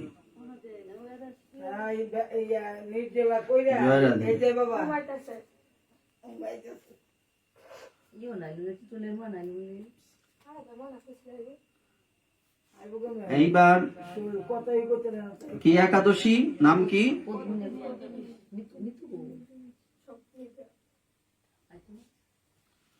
পদ্মিনী একাদশী নাকি? স্মার্তগণ পুরুষোত্তম মাস বা অধিক মাসকে মল মাস বলে। কারা বলে? আমরা বলি। কারা বলে? স্মার্ত যারা, তারা ব্রাহ্মণ ছাড়াও স্মার্ত মতে যারা আছে, হ্যাঁ, তারা সবাই এই মাসকে কি মাস বলে? মল মাস। কিন্তু ভক্তগণ এই মাসকে মল মাস বলে না। মল মাস মানে কি? মলিন মাস, খারাপ, তাই তো? খারাপ বলার কারণ আছে তো, বিয়া শাদী নাই, কোনো কিছু নাই, হ্যাঁ, অশুদ্ধ মাস তো অবশ্যই, ফ্যাট তো বলে না, ফ্যাট চলবো কেমনে? এই জন্য এটা অলক্ষী মাস। হ্যাঁ, কারো কারো কাছে কি মাস, কিন্তু ভক্তদের কাছে কি? তার মধ্যে একটা জায়গায় আছে, দেখবেন যে যখন তত্ত্বদর্শী ব্যক্তি নিদ্রিত থাকে তখন বিষয়ী ব্যক্তি জাগ্রত থাকে, আর যখন বিষয়ী ব্যক্তি জাগ্রত থাকে, এটার অর্থটা কি? অর্থাৎ বিষয়ী ব্যক্তি হচ্ছে সাধুদের সম্পূর্ণ বিপরীত। বিষয়ী ব্যক্তির কাছে হইলো চাই চাই চাই চাই, খাই খাই খাই খাই খাই খাই খাই খাই, খাইতে খাইতে বিনাশ করে ফেলতেছে। হ্যাঁ, আর সাধুদের কি বৈশিষ্ট্য? সাধুরা সবসময় তাদের বিপরীত। এই জন্য এটা মিলাই দেখেন, বিষয়ী ব্যক্তির কাছে এই মাস কি মাস? মল মাস। আর সাধু ব্যক্তিদের কাছে কি মাস? পুরুষোত্তম মাস। এই মাসে সমস্ত শুভ কার্য পরিত্যাগ করে থাকেন কারা? স্মার্তগণ। কিন্তু ভগবান শ্রীকৃষ্ণ এই মাসকে পারমার্থিক মঙ্গলের জন্য অন্য সকল মাস থেকে সর্বশ্রেষ্ঠ বলে নির্ণয় করেছেন। তিনি নিজের নাম অনুসারে এই মাসের নাম পুরুষোত্তম মাস রেখেছেন।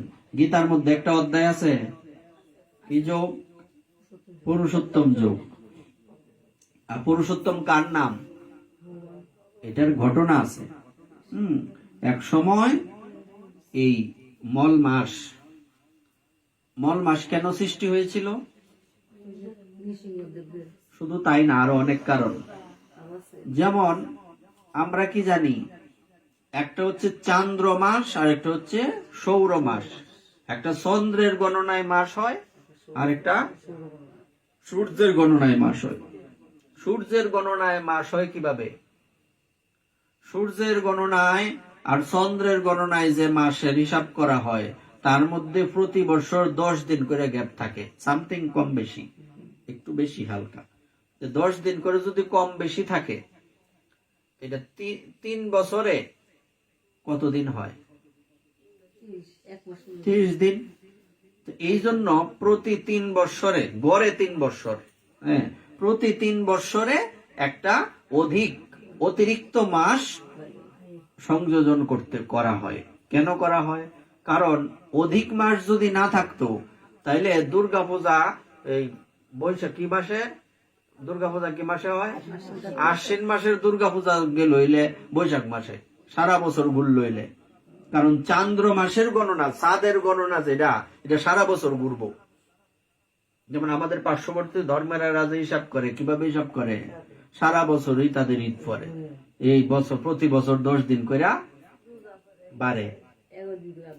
বৈশাখ মাসেও হয়, চৈত মাসেও হয়, সারা বছরই চলতে থাকে। আমাদের এরকম হয় কি?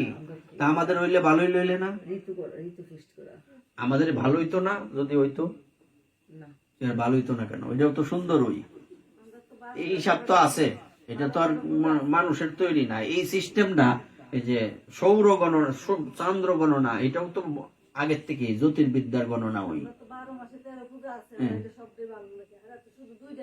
না, এইটা আমাদের দেখার বিষয় না, আমাদের ধর্তব্য বিষয়। আমার প্রশ্নটা হচ্ছে, যদি ঘুরতো তাহলে ভালোই লইলে না? ঘুরলে কিছু সমস্যা হইতো। কি সমস্যা? যেমন আমরা চন্দন যাত্রা কবে করি? বৈশাখ মাসে। যদি এরকম ঘুরতো, মাঘ মাসে চন্দন যাত্রা করলে তখন কেমন হইলে? এই জন্য আমাদের এই বিষয়গুলি কিসের সাথে যুক্ত? তিথি, নক্ষত্র, এবং বিশেষ করে এটা একদম বৈজ্ঞানিক ভাবে প্রমাণিত যে বিষয়টা কি, যে আপনার তাহলে দুর্গা পূজা পড়তো বৈশাখ মাসে, আরেকবার চৈত মাসে, আরেকবার অগ্রহায়ণ মাসে, আর মানে ঘুরতো। তাইলে ঘুরলে তাইলে এটা শারদীয় দুর্গা পূজা আর হইলে না, এটা কাল বৈশাখী দুর্গা পূজা হইলে। কি বৈশাখ মাসে পড়লে শারদীয়, শারদ কোন সময়টা? এটাকে শারদীয় থাকলো হইলে, তাইলে অধিক মাসটা কি আজাইরা মাস না কামের মাস? প্রকৃত মাসে। আর আরো নানান কিছুর ব্যাপার। তো এই অধিক মাস এক সময় ভগবানের কাছে গিয়ে বললেন যে, প্রভু, আমাকে কে সৃষ্টি করেছেন? আপনিই করেছেন, কিন্তু আমাকে জগতের লোকেরা অবহেলা করে। তা আমি সবার ভালো করব আর সবাই শুধু আমারে অপছন্দ করবে, তাহলে এই বিষয়টা কেমন হইলো? আমি তো আর আপনার মতো ভগবান না যে আপনারা যে যা বলুক, যা করুক, আপনি সব সময় সমান। তা আমি কি আপনার মতো? তা আমারও তো একটু অপমান বোধ আছে, আমারও তো একটু খারাপ লাগে। আমাকে আপনি সৃষ্টি করেছেন, কিন্তু আমাকে সবাই যে অবহেলা করে, তাই আমার রাখা লাভ কি? তখন ভগবান বললেন, তুমি দুঃখ করো না,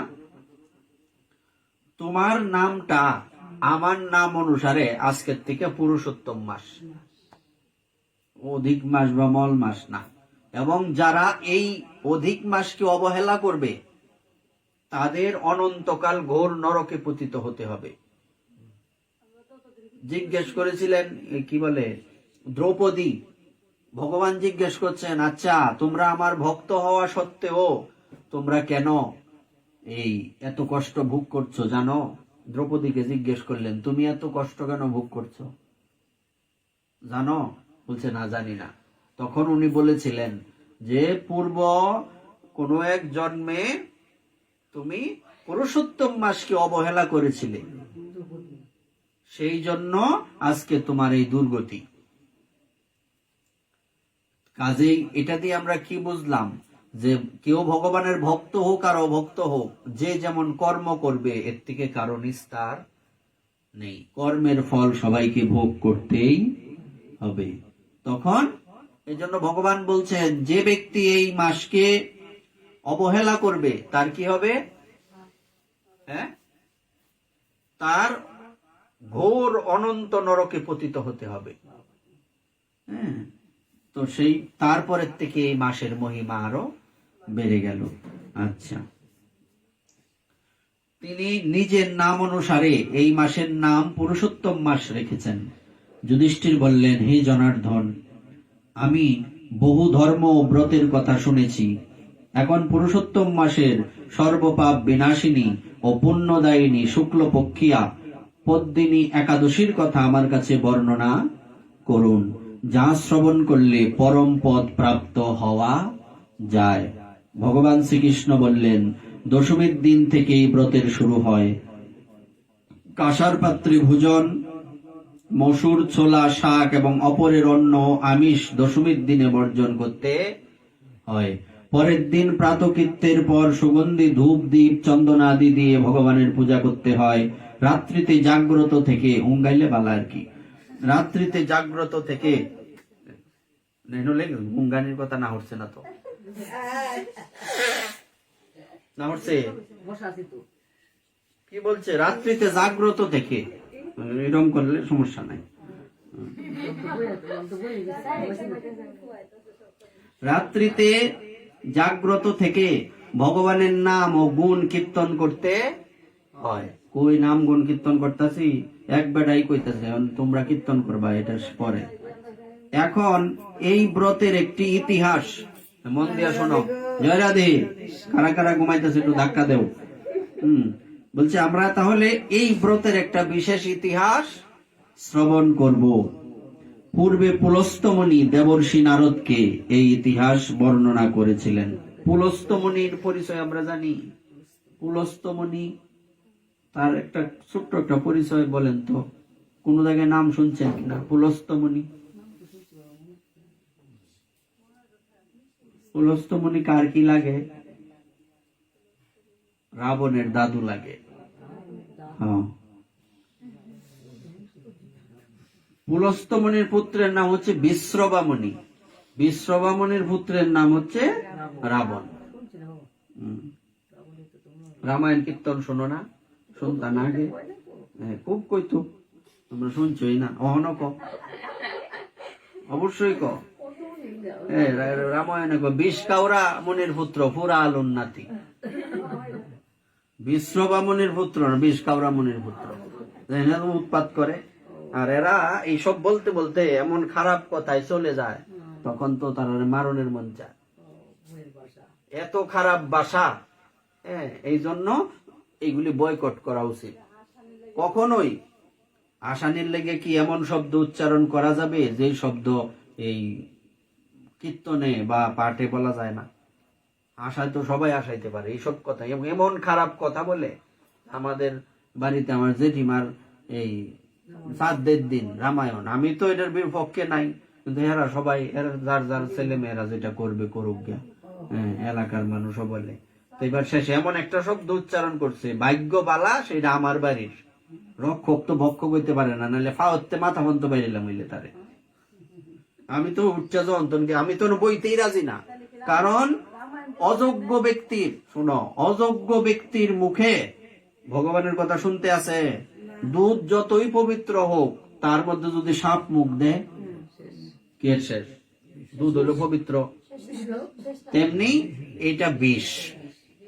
তেমনি অযোগ্য ব্যক্তির মুখে ভগবানের কথাও বিষ। সর্বোচ্ছিষ্ট যথাপয়, পদ্মপুরাণ বলছেন। তো এই জন্য কথাটা কেন বললাম, এইসব থেকে আমাদের বেরিয়ে আসতে হবে। এইসব কোনো কাজ না। কারণ যে ব্যক্তি রামায়ণ কীর্তন করছে এই ব্যক্তিরে জিজ্ঞেস করেন তো রামনবমীটা কবে পরে করে কিনা, কি তো তারা কোন দুঃখে অত আবেগ কেড়ে টেহা তৈতা জাগা পাও না, গঙ্গাত ফালাই দেও ইয়ের মতো, শ্রীবা কি নাম, শ্রীধর পণ্ডিতের মতো মনে আছে, অর্ধেক গঙ্গায় সেবা দেও, গঙ্গাত ফালাই দেও, কিন্তু এই টাকা যারে তারে দেওয়ার দরকার নাই। এই জন্য ঠিকই তো কইছে, বাড়ির আশেপাশেই তো ঘুরবে, কারণ বাড়ির আশেপাশে ঘুরবে এটাই সত্য। কেন ঘুরবে, এই প্রেতাত্মা গুলি ঘুরতেছে যাতে ওই যে এই তাদের মুখে রামায়ণ কীর্তন শূন্য এডি আয়া এডি যা দিবা সব প্রেতে গ্রহণ করব। আর প্রেতে গ্রহণ করব মানে কি কি যেমন ইয়েতে পুরীতে যখন ইয়ে হয় ভোগ লাগাইতে গিয়ে যদি কোনো ঝামেলা হয় এগুলি সব ফালাই দেওয়া হয়, এটা আপনি জানেন কিনা জানি না, এইসব ফালাই দিয়ে পরে ভূত প্রেতের ইয়ে হয়, তো এবার বুঝেন চিন্তা করে। এজন্য কখনো এই কথা আপনারা মাথায় রাখবেন না। যদিও রামায়ণ কীর্তন দিতে হয় যারা যোগ্য তাদেরকে দিয়া দেন, কোনো সমস্যা নাই, রামায়ণ কীর্তনে তো আমাদের কোনো আপত্তি নাই, আমরাও তো রাম কথা বলি, কেন হবে না? যদি এইরকমই হয়, যেমন ওই দিন ওই যে কি বলে আমরা গেছি ইয়েতে কি নাম পাকুন্দিয়া, ওখানে এই তারা রামায়ণ কীর্তন সাতদের মধ্যে রামায়ণ কীর্তন হয়নি, এই জন্য এবার তারা রামায়ণ কীর্তন দেবে। তখন আমি বলছি যে একটা কাজ করেন, আমার জিজ্ঞেস করছে যে কি করলে ভালো হয়, একটা কাজ করেন, আপনাদের যদি রামায়ণ কীর্তনের ইচ্ছা থাকে তাইলে যাকে তাকে দিয়ে রামায়ণ কীর্তন করে লাভ কি, আমিও তো এমনি পাঠ করতে যাবো, ওই পাঠ তো হবেই, তাইলে আজাইরা অনর্থক বাড়তি টাকাগুলো খরচ করে লাভ নাই। কাজ করেন, আমরাই রাম কথা বলে দেব না পাঠের মধ্যে, শেষ। তা অনর্থক 10-15 হাজার টাকা নষ্ট করে লাভ কি, এটা নষ্ট, এই টাকাটা নষ্ট, এটা তো এমনি থাকবো, তাই না? আমরা তো এমনি যাইতেই আছি। এবার এইটা হচ্ছে সিস্টেম। তাও বলছি যে যদি আরো বিশেষ হয় তাইলে আমরা সঙ্গীতময় রাম কথা কীর্তন করবো না, তাও বলা কি কিবোর্ড প্যাড নিয়ে একদম সঙ্গীতময় রাম কথা, উপরে লেখা থাকবে, যে তাও এর আর হইতো না। আর আসলে মূর্খ আর মার্গে সমান, কাজেই কারণ যে ব্যক্তির স্বামী মারা গেছে সে একদম বৃদ্ধ, সহজ সরল, লেখাপড়া জানে না, গ্রামের মানুষে কয়েকটা মূর্খ যা বলে এটাই শুনে, তখন তারে বললে তো আর লাভ নাই। এই জন্য এইগুলি কোনো প্রয়োজন নাই। দরকার হইলে সঙ্গীতময় রাম কথার ব্যবস্থা করেন, দরকার হইলে শুদ্ধ কোনো রামায়ণ কীর্তন নিয়াকে দিয়ে রামায়ণ কীর্তন করান, কিন্তু এইসব স্টুপিডদেরকে দেয়া নয়। আচ্ছা, পুলস্তমনির থেকে এত কথা আইছে, ভালো হয়েছে, তার তত্ত্ব আমরা জানলাম। এটা কোনো বাধ্যতামূলক না, এইটা হচ্ছে একটা সিস্টেম করা হয়েছে, আর কিছু না।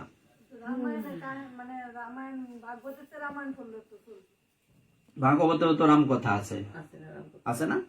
তাইলে এবার কি বলছে পুলস্ত মুনি, একবার কি বলছে দেখি, পূর্বে পুলস্ত মুনি দেবর্ষি নারদকে এই ইতিহাস বর্ণনা করেছিলেন। কোন ব্রতের ইতিহাস? পদ্মিনী ব্রতের। এক সময় রাজা কার্তবীর্য লঙ্কাপতি রাবণকে পরাজিত করে তাকে কারাগারে বন্দী করে রাখে। রাবণের মতো ব্যক্তিকেও বন্দিতে, সে কত শক্তিশালী ছিল। পুলস্ত মুনি রাজার কাছে রাবণের মুক্তি প্রার্থনা করেন। মুনির আজ্ঞায় রাজা রাবণকে মুক্ত করে দেন। এই আশ্চর্যজনক কথা শুনে নারদ পুলস্ত মুনিকে জিজ্ঞাসা করেন, হে মুনিবর, ইন্দ্র সহ সকল দেবতা যেখানে রাবণের কাছে পরাজিত হয়েছিল সেখানে কিভাবে কার্তবীর্য রাবণকে পরাজিত করল? প্রশ্ন করছে। কৃপা করে তা বলুন। পুলস্ত মুনি তখন নারদের কাছে কার্তবীর্যের জন্ম রহস্য বর্ণনা করেন, তার জন্ম কিভাবে হয়েছিল। ত্রেতা যুগে হৈ হৈ বংশে কৃতবীর্য নামে এক রাজা ছিলেন। মহিষ্মতিপুরে তার রাজধানী ছিল। রাজার 1000 পত্নী ছিল, এক বউ চালানি জানা বেড়ার 1000 বউ।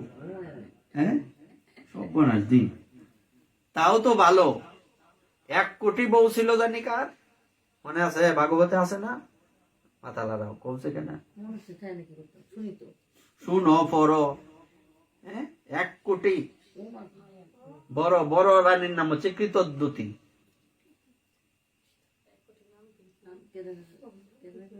মনে করো। এইবার পরে কি বলছে? কিন্তু রাজ্য ভার গ্রহণের মতো কোনো পুত্র লাভ রাজার ভাগ্যে হয়নি। দেবতাদের আরাধনাতেও সুফল মেলেনি তার। অবশেষে সাধুদের আজ্ঞা অনুসারে বিভিন্ন ব্রত পালন করলেন। তথাপি রাজা ছিলেন অপুত্রক, তার কোনো সন্তান হয় না। মন্ত্রীর উপর রাজ্যভার অর্পণ করে তপস্যায় যাবেন বলে স্থির করলেন রাজা কৃতবীর্য। রানী মহারাজ হরিশ্চন্দ্রের কন্যা পদ্মিনী ছিলেন অত্যন্ত পতিব্রতা। বোঝা যায় কথাগুলি? সেই রাজার স্ত্রী কার কন্যা? রাজা হরিশ্চন্দ্রের কন্যা। হ্যাঁ, রাজা হরিশ্চন্দ্রের কথা মনে নাই? ওই যে পরে এই যে ইয়ের মধ্যে, শ্মশানের মধ্যে যে কাজ করতেন, চিন্তা করেন, এই হরিশ্চন্দ্র, তার কথাটা মনে আছে তো? এই হরিশ্চন্দ্রের বিশেষত্ব কি? দান। হ্যাঁ, বলছে যে এবার সব দান দিয়ে দিলেন। কাকে? বিশ্বামিত্র ঋষিকে। শেষে বলছে দক্ষিণা দেও। বলছে দক্ষিণা তাইলে আমি কোষাগার থেকে দেই, কোষাগার তো আমার। হ্যাঁ, তা তুমি দক্ষিণার ব্যবস্থা করবা, যাও 1 বৎসরের মধ্যে না কয়দিনের মধ্যে এই দক্ষিণা ব্যবস্থা করবা। তখন উনি দক্ষিণার জন্য নিজের স্ত্রীকে আরেক বাড়িতে কাজে পাঠাইছে। চিন্তা করা যায়? পরে ছেলের সাপে কাটলো, আর সে গিয়া ডোমের কাজ নিছে শ্মশানে। শেষে পরে এই ডোমের কাজ নিলে ওখান থেকে যে টাকা পায়, এই টাকার কিছু অংশ সে পায়, বেতনভুক্ত আর কি। তো এবার ওখানে থাকতে থাকতে যখন ছেলেকে নিয়ে গেছে রোহিত, তাকে যখন নিয়ে গেছে শ্মশানে কাষ্ট করার জন্য, পরে বলছে এখন কি দেও? কর দেও। কিছু দিতে হবে। বলছে আমার তো কিছু নাই গো, তোমার কাপড়ের অর্ধেকটা ছিল হইলে দেও। নিয়মে। চিন্তা করেন, এরকম বহু ইতিহাস আছে। সেই হরিশ্চন্দ্র, ওনার কন্যার নাম ছিল পদ্মিনী, আর এই কৃতবীর্যের পত্নীর নাম এই হরিশ্চন্দ্র বিয়ে দিছে তার মেয়ের কার কাছে? কৃতবীর্য, যার 1000 রানী, তার সন্তান হয় না। মন দিয়া শুনলে ঠিকই মনে রাখতে পারবা। পরে আচ্ছা, তখন স্বামীর সঙ্গে তিনিও তপস্যার জন্য মন্দার পর্বতে গমন করলেন। সেখানে তারা 10,000 বছর ধরে কঠোর তপস্যা করলেন। কত বছর? আর তোমরা একটু সময় বই থাকতে না? আচ্ছা, একটু সময় তো বইবা, 10,000 না হোক, একদিন তো বইতারো। আচ্ছা, পরে কি বলছে? কিন্তু তবুও কৃতবীর্য পুত্র সুখে বঞ্চিতই রইলেন, কোন সন্তান হয় না।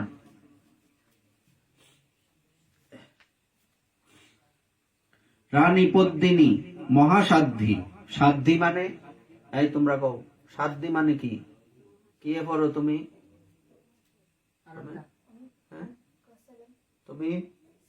তুমি কি পড়ো?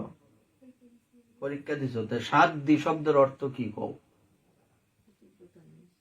না, প্রতিব্রতা আলাদা জিনিস, সাধ্বী আলাদা জিনিস। সিদ্ধ কি যে আগুন পানিতে সিদ্ধ? সাধ্বী মানে সাধুর স্ত্রীলিঙ্গ হচ্ছে সাধ্বী। পড়ছো না? পড়ছো? Masculine gender, feminine gender, neutral gender পড়ছো? সাধুর বিপরীত শব্দ কি?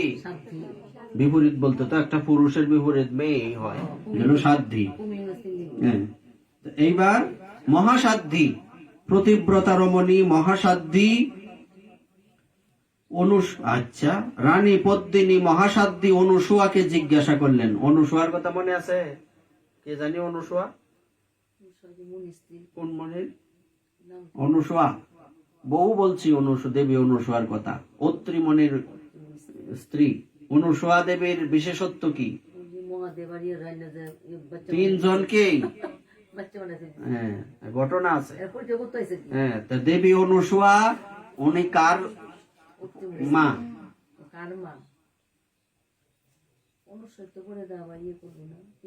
চন্দ্রদেবের মা। এই যে সাত যে উঠে, হ্যাঁ চন্দ্রদেবের মা, অত্রিমণির পুত্র। তো এবার ওইটা ঘটনা আছে, ওইটা তো ওখানে এই এক সময় তিন দেবী আর তিন দেবতা, কাটা কাটা ত্রিদেব, তিনজন। ওনারা মূল ঘটনা হচ্ছে ওনাদের যে এই স্ত্রী, যেমন দেবী লক্ষ্মী, সরস্বতী, আর কে পার্বতী, এরা ওনারা মনে মনে এই একটু জেলাস ফিল করে যে আমরা সতী হইতে পারলাম না, দেবী অনুসুয়া মানুষ হয়ে সতী কেমনে? ওনারা তো সতী, কিন্তু জগৎকে শিক্ষা দেওয়ার জন্য সাক্ষাৎ ভগবতী লক্ষ্মী, ওনার মনে কি কোনো সময় হিংসা আসতে পারে? কি মনে হয়? ওই আগেই বলছি, জগৎকে শিক্ষা দেওয়ার জন্য কখনো কখনো ভগবান বিশেষ কিছু লীলা করে থাকেন। তখন ওনাদের জেলাস যে উনি কিভাবে হলেন, এই সতী হলেন, আমরা সতী হইলাম না। তখন ত্রিদেব ওনারা চিন্তা করলেন যে এইটা নিয়ে একটা লীলাই করা যাক এবং জগৎকে শিক্ষা দেওয়া হোক যে কেন উনি সতী, মহাসতী উনি কেন। তখন ওনারা ভিক্ষুকের বেশ ধারণ করে দেবী অনুসোয়ার কাছে গেলেন ভিক্ষা দেওয়ার জন্য। বলছে ভিক্ষা দিতে আসছেন, বলছে এই ভিক্ষা নেব না। বলছে কি ভিক্ষা? আপনি রান্না করে আমাদেরকে সেবা দেবেন। বলছে ঠিক আছে, কোনো সমস্যা নেই। তো রান্না, উনি তৎকালীন সময়ে গুরুকুল চালাতেন। কয় আমাদের নাকি এই মেয়েরা নাকি ঘরের মধ্যে বন্দি থাকতো, অনর্থক আলাপ এইসব আমাদেরকে এই উল্টো পাল্টা বোঝানো হয়। আমরা বস্তা বন্দি অন্য ধর্মেরা করে, আমাদের মধ্যে এটা নাই। কি বলছি বুঝে নাও, চোখ দুইটা বাইরে রয়েছে খালি। তো এইগুলি আমাদের মধ্যে নাই।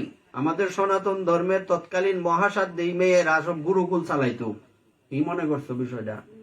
মেয়ে শিক্ষিকা আগাতেই আছেন। গুরু মাতা আজকে নতুন না, ভগবান শ্রীকৃষ্ণেরও গুরু মাতা আছে, ভগবান রামচন্দ্রের গুরু মাতা আছে, বৈশিষ্ট্য মনের স্ত্রী নাই? কি আছে না? তাইলে ওনারা গুরুকুল চালাতেন, দেবী অনুসোয়া। তখন বলছে ঠিক আছে, আমি রান্না করে আপনাদের সেবা দেব। এইবার বলছে তা এটাও হবে না। বলছে কি আর কি? বলছে আপনি সারা শরীরে কোনো পোশাক থাকবে না, এই অবস্থায় এসে আমাদেরকে সেবা দিতে হবে। তুমি কেমন সত্যি পরীক্ষা করি দেখি। তাদের মনে ভাবনা চিন্তা করেন। তখন বলছে ঠিক আছে।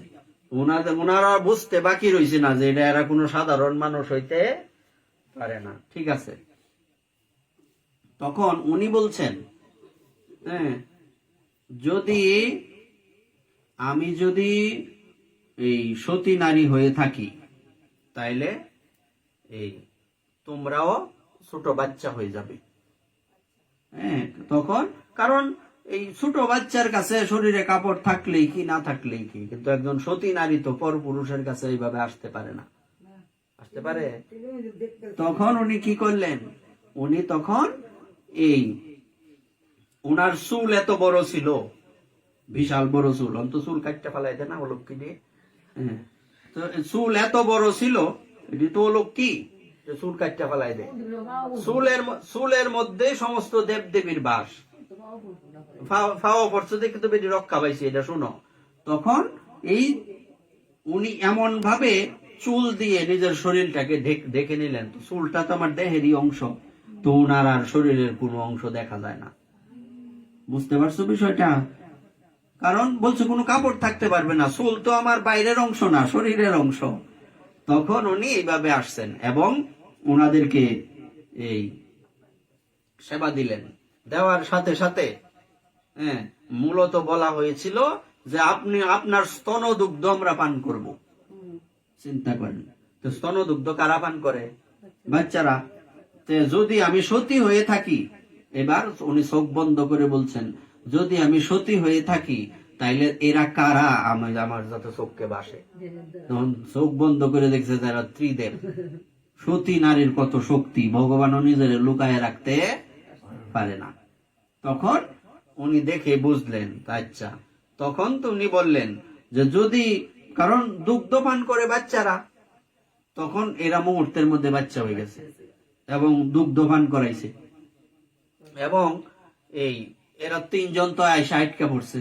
তিন দেবী খোঁজ কই গেল, আমাদের স্বামীরা নাই। খুঁজতে খুঁজতে খুঁজতে খুঁজতে দেবর্ষি নারদ বলছেন এই ঘটনা।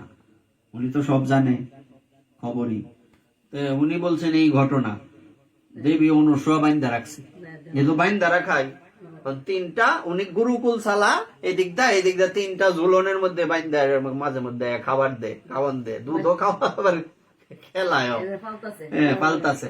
তো ওখানে তিন দেবী গিয়া ওনার কাছে প্রার্থনা করছে, মা আমাদের ক্ষমা করুন, আসলে আমাদের হৃদয়ের মধ্যে আপনার প্রতি একটা ঈর্ষা ভাব চলে আসছিল, যা আপনি কিভাবে সতী হয়ে যান, আমাদের ক্ষমা করুন, আমাদের স্বামীদেরকে ফিরিয়ে দিন। শাশুড়ি হইল না কি অনুসূয়া দেবীর কাছে? অনুসূয়া দেবী কি লাগে তিন দেবীর? এই অনুসূয়া, উনি হচ্ছে সমস্ত সতীদের হেডমাস্টার নি, বুঝো? পরে তো আবার আগের মতো তিন পুত্র হইছে, ভাগবতে আছে তো। এই এখানে ইয়ের কথা আছে, তোমরা বাইত না কার পূজা করো? ত্রিনাথের পূজা করো না? এই হেন আছে এই ত্রিনাথ একজন, সব ইতিহাস আছে ভাগবতে। তখন পরে কি করলেন, তিনজন এই আবার তিন রূপে আসছে। তো এখানে দুর্বাসা ঋষি আছে, তিনজন আছে। তখন কি করলেন, এই মহাসাধ্বী অনুসূয়াকে জিজ্ঞাসা করলেন, রানী পদ্মিনী, হে সাধ্বী, পুত্র লাভের জন্য আমার স্বামী 10,000 বৎসর তপস্যা করেও বিফল হয়েছে। এখন যে ব্রত পালনে ভগবান প্রসন্ন হন এবং অতি শ্রেষ্ঠ পুত্র লাভ হয়, এমন কোন উপায় বিধান করুন। পদ্মিনীর প্রার্থনায় অনুসূয়া প্রসন্ন হয়ে বললেন, 32 মাস অন্তরে এক অধিক মাস বা পুরুষোত্তম মাস আসে। কয় মাস পরে? আচ্ছা, এই মাসে পদ্মিনী ও পরমা 2 একাদশী। এই ব্রত পালন করলে পুত্রদাতা ভগবান শীঘ্রই প্রসন্ন হবেন।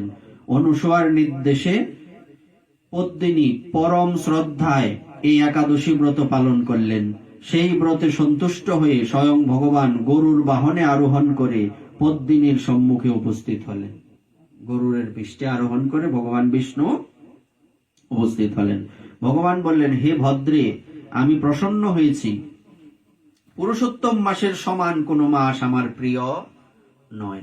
ভগবানের কথা, এই মাসের একাদশী আমার পরম প্রিয়। তুমি সেই ব্রত যথাযথ পালন করেছ, তাই আমি তোমার ইচ্ছা অনুরূপ বর প্রদান করব।